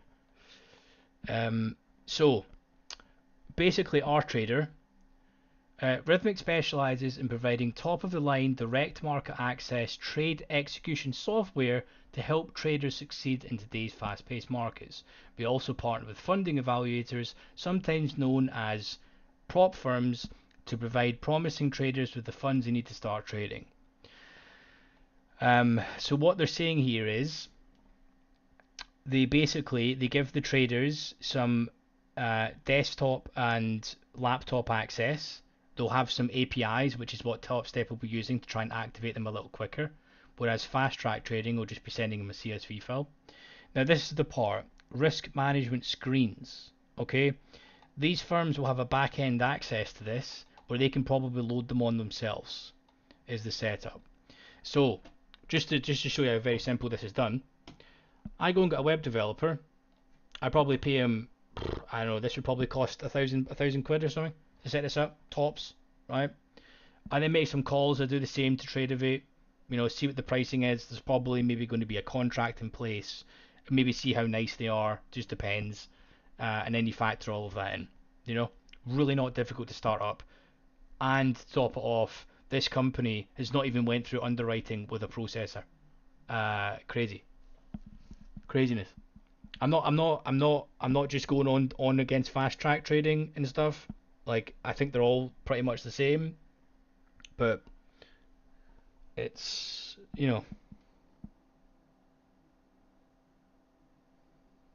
But this is the thing, Avi, is you need to remember that there is no technology. They're not providing. These companies are not providing any solution at all. They're literally going to Rhythmic and saying, right, Rhythmic, can you set? We'll pay you probably either a monthly amount per account or a fixed monthly fee, right? None of it is live. It's all demo, so it's not the market. The stuff is not getting routed anywhere. It's all in a demo environment, right? And Rhythmic will say, okay, we'll provide you the risk management protocol in the back end, so you can go in remotely from your side. Some of your support team, right, can log in. They can see all the total exposure, they can activate accounts, they can deactivate accounts. From our system, we'll provide you an access to that, right? And everything is provided by our trader. So it then allows these companies like Fast Track and all these other firms to basically set up this entity with no tech, you know? Maybe pay Rhythmic, I don't know, what would they charge? Maybe what, 5k or something? Tops, you know? They maybe say, right, 5k and how many accounts are you do a month? We're kind of starting off, so we'll maybe do what, 1,000 accounts a month or something. Okay, we'll maybe give you a fiver per account. And that's where they tend to include, I'm seeing the pricing where they say we give you free data and a free package and stuff, and they include it in there. So that's a cost of doing business for them. And that's very, very typically it.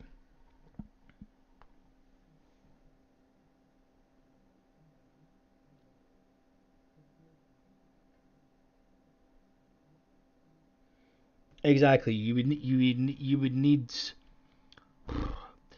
you there is no point in reinventing the wheel with these data things. You might as well just go to Denali, CQG, Rhythmic, IQ feed, all these different ones. You might as well just go to them and say, hey guys, I want to use your data feed. We want to white label it and call it, Mr. OrderFlow's data, for example. How much?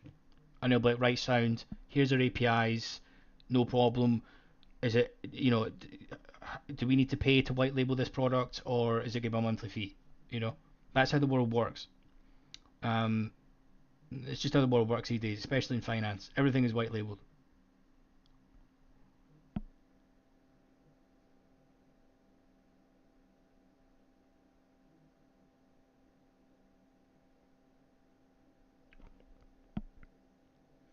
Apex is paying for number one spot in ads, but not traders. Yep. The thing is that they're really one of the best companies, in my opinion. Top Step, I've heard some people randomly get blocked after they made good money with them. We need heavy IT infrastructure to manage data better. Yep. They're paying actually per account creation. I think they are as well. I think they're paying per active account. I think so too.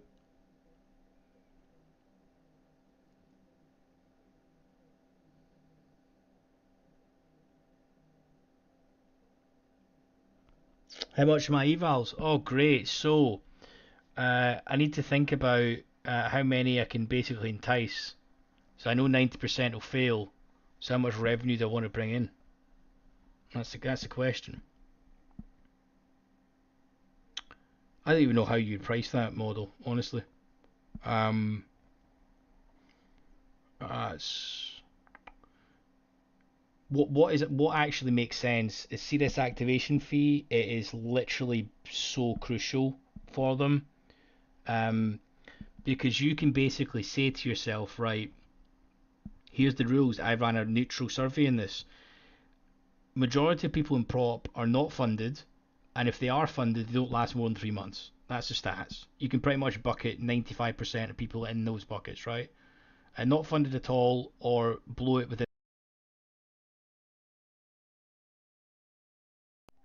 right? Um, so you think to yourself, right? We roughly know that probably 80% of people fail the evaluations, right? So what can we charge them away with? And then we know that there'll be 20% will pass. Out of those 20% will pass, we then charge them an activation fee. And how many percentage of them then go on to actually take a payout and actionable rinses for it, right? That would be the model, how you need to factor it in, pretty much. That would be it. And this is why when you start to include things like Apex having somehow ghost orders and random shit going away, it just seems to happen. It's at pay windows and stuff when they happen, where they can maybe slip things or change things ever so slightly, that basically knocks things off for the next pay window, where they can run another sale and get another 80% of that money in, because those people fail. It's extremely shady business. And this is why it's extremely hard for acquiring and processing for these guys, because it's an extremely murky business.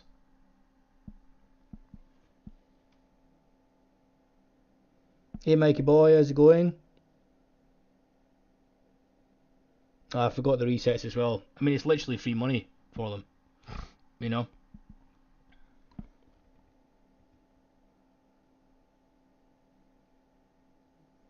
Exactly, but less than 1%. So you can see how this becomes a um, the very slightly that you tweak these rules, whether it be payouts, whether it be passing, whether it be drawdown rules, it puts the advantage on you as the business.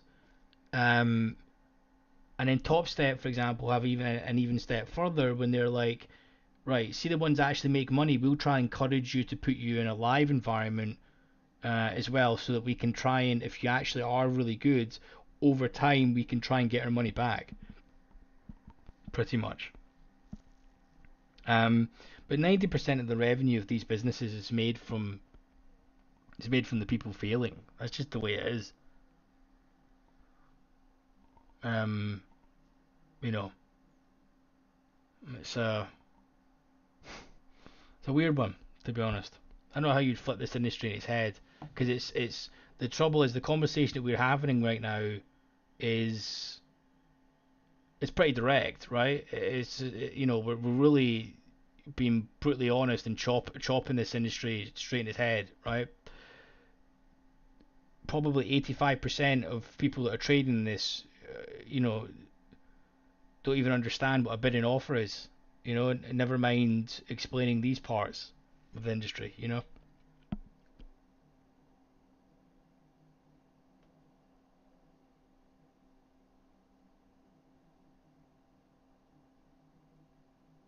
Wow, Mike,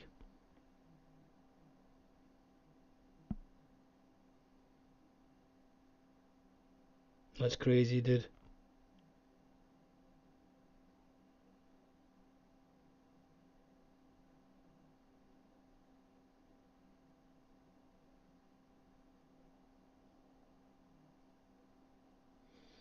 For these, you mean Connecticut? Well, this is the thing. You guys are from some of you from the US. Can you go on? I am from the UK, so I know that you can go on to like our company register and basically check accounts, right?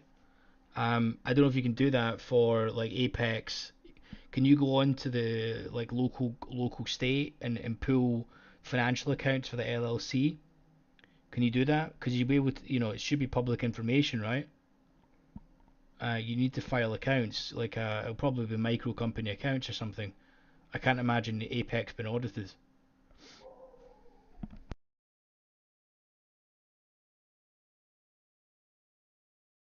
Oh, sorry, Aviv, I went off on a tangent there. Do you mean can you access the data for that to be able to pull it in? Yeah, you can via the platform.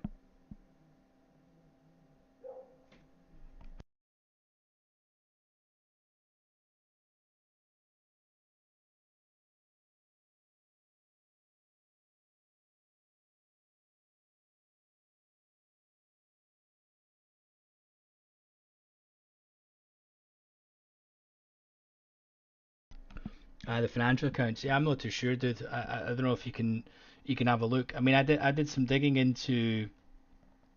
I thought that Sim2 funded was owned by Michael Patak or whatever from TopStep. It turns out I don't think it is, to be honest.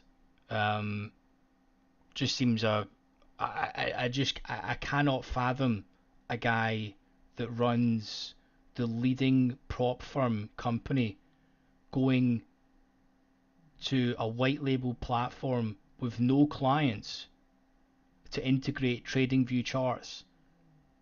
I think that relationship's coming to an end. I've noticed that they used to call it Top Step X. Now they're saying our partner Sim2 funded, so they've been getting blasted about it recently. So I tried to find their accounts to check all of that, but if you actually Google Top Step, the guy's been a bit of hot water with a couple of court cases and stuff with his previous founders and things. So that happens though, right? That happens. So, but I can't find that stuff. It's not public knowledge. I don't think. I don't think it's like the It's not like UK and Europe where you can pull the data relatively easily.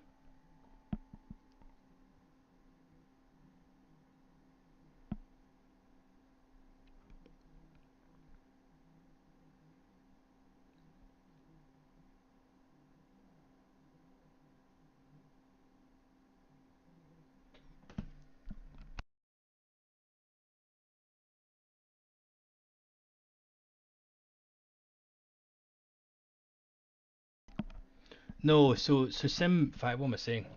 Let me just go into it, right? God, we're displaying it all this evening, eh? Sim2funded.com, is that what it is? No. Okay, sim2funded trading, we'll call it, and it will come up. Here it's here. Okay, we see this loading. Please visit. Oh, Project X. Okay, okay. So this is it here. This is basically Top Step. They've now changed it to projectx.com. So you can see this is the white label. You go onto it. They basically tout that it's a white labeled solution. This is Top Step X that you're seeing. This here is the back end management software. Right. This is very simply what Rhythmic is going to be like. Something to this effect. Here, this is a good picture of it. So the back end software, you're going to see the account name. You'll see the balance. You see the distance to max loss level. You see the daily loss limit. You'll be able to change all of this. You'll be able to see if it's a Combine or Express or whatever your account name is. This will be Rhythmic. Will give the same example of this, right?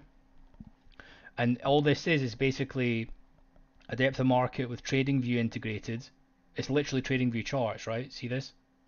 Um, and this, I checked, this company is not owned, it's a completely separate entity. And Top Step went to this company, out with going to Quant Tower, Motive Wave, Sierra Charts, and picked this company um, to be the pioneer of their technology. Yet they had no clients. At the time there's a case study with Top Step X, there's no other clients here. And this is it here. You see if you watched Top Step X, this is literally it. It's not even branded. So they give this platform and they put a sticker on it somewhere. I don't know. They'll have Top Step X or something up here. It's just a complete white label. It's nothing. So it says, who do you work with? So they're then going after these, futures funding evaluators. So what they're potentially trying to do here is these guys will be getting some data off of probably CQG or whoever it is, bish bash boshing it together. And instead of you having to go to Rhythmic, they're potentially saying, right, come to us, we'll give you a platform and we'll give you the data all in one, and we'll give you your little sticker on it, and it's going to be copy and paste for everyone else. So basically, they're trying to cut down the cost of account opening because they'll manage it for you. That's the business. Quite a good one actually. That makes slightly more sense. But I'm just appalled. This is the problem I have. This industry sucks. You've got the leading company using this shit. Do you know what I mean? Using this shit rather than just building their own. I mean, if they can't build their own and they've been in the industry for 10 years, what chances have you got? You know what I mean?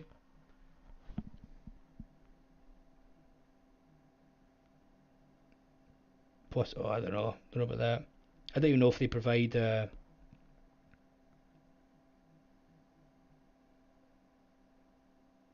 It's just all really weird, man. This is a really weird business decision, right? I mean, I can understand from a costing perspective, but why would you roll thousands of your clients out with this untested platform? This is literally in beta. Have you guys seen the amount of problems this platform has? It's literally daily. This happens. It's just a trading view integration with some sort of shitty DOM. It doesn't even have inside prints. You know.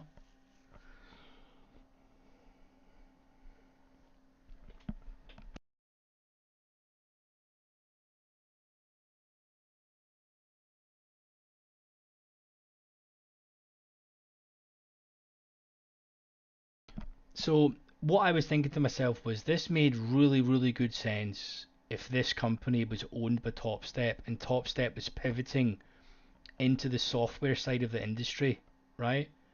But what it looks like to me is it's a completely separate entity, not owned by TopStep's, structure at all.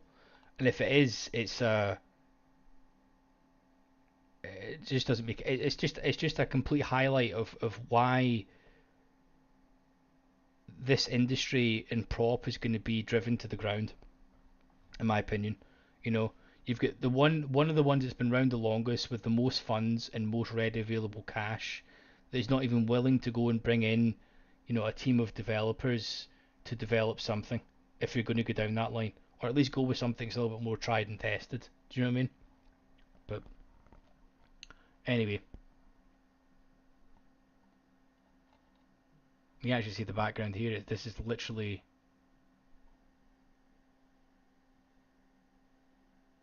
it, right?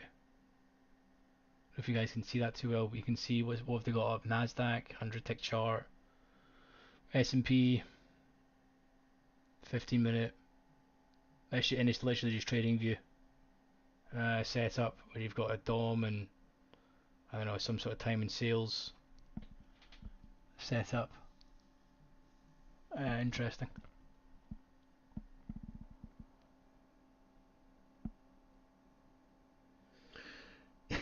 Yeah, guys, I don't know. I feel like I'm ranting a lot, but hopefully you guys have enjoyed it.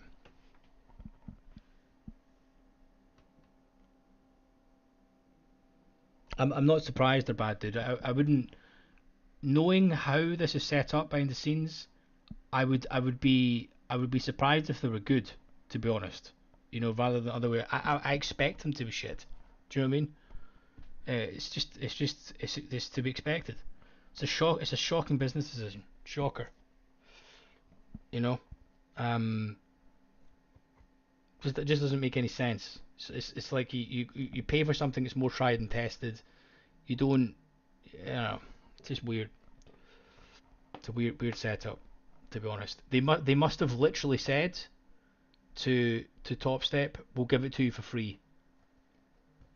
You know, we'll give it to you for free and we'll charge you per account opening. We'll give you the software for nothing. That would be like, if you said that to me, I'd be like, we can pilot it, I suppose. We'll beta it, give it to us for nothing. If it runs, then no problem, we can shelf it. It'll maybe cut our cost down for Rhythmic. We would need to find out what the cost from Rhythmic is for that, but it's probably going to cut their cost down a lot as well. Well, we know it's probably going to be 50% less because you can see that they've done promotions for far less, and it's cheaper as well. So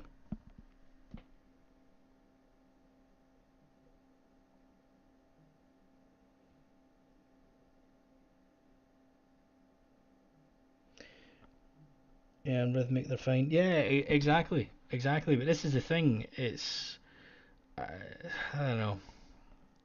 It hurts my head when I think about this. At the end of the day, it's not my business. Do you know what I mean?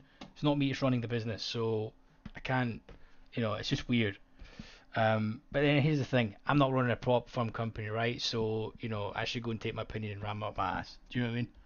Like I've not run a prop firm company for 10 years, so you know Michael Batak has. So anyway, that's the way he'll probably be seeing it. I just think that they should be doing a little bit more for technology and trying to push things forward and trying to disrupt the industry.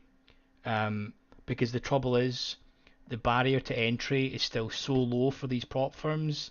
Whereas if they actually made the bar higher and basically made themselves separated and have a better quality product and something that really stood out, instead of just Rhythmic Tradeovate data, sort of set up, because the platform that they're using is not separating them from just going to Apex or Fast Track and getting a Rhythmic account. You know what I mean? There's no difference. The only thing that's different is the payout rules are slightly different. Um, you know. So, anyways,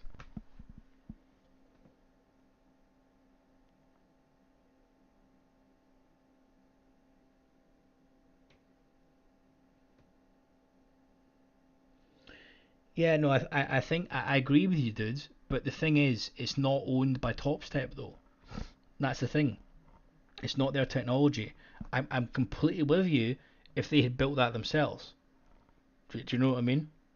Um, when they did that, and I'm telling you, man, it cannot be that difficult to go to TradingView and say, can we basically interface your solution? I watched an interview with the TradingView CEO, and he basically said that is how they operate their business now. They have retail packages, but a lot of the stuff goes out to partners where they interface their solution.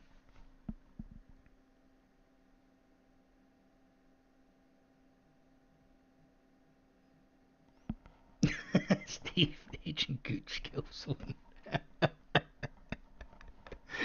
Oh God. Yeah. We'll see how it goes, man. But hopefully you guys have enjoyed it. If you want to support the stream, there's a link in the top for my get me going with the rants. To be honest, and we'll see you guys tomorrow. We'll see what the market's like. I'm trying to take a week off this week. I think try and get a little bit more refreshed.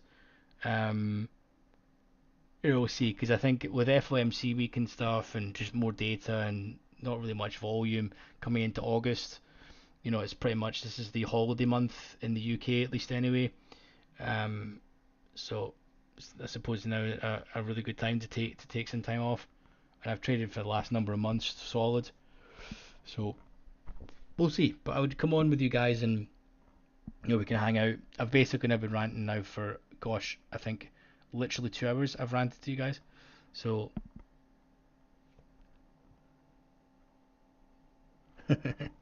no problem everyone. Have a great evening and we will catch up tomorrow. Okay guys. Peace.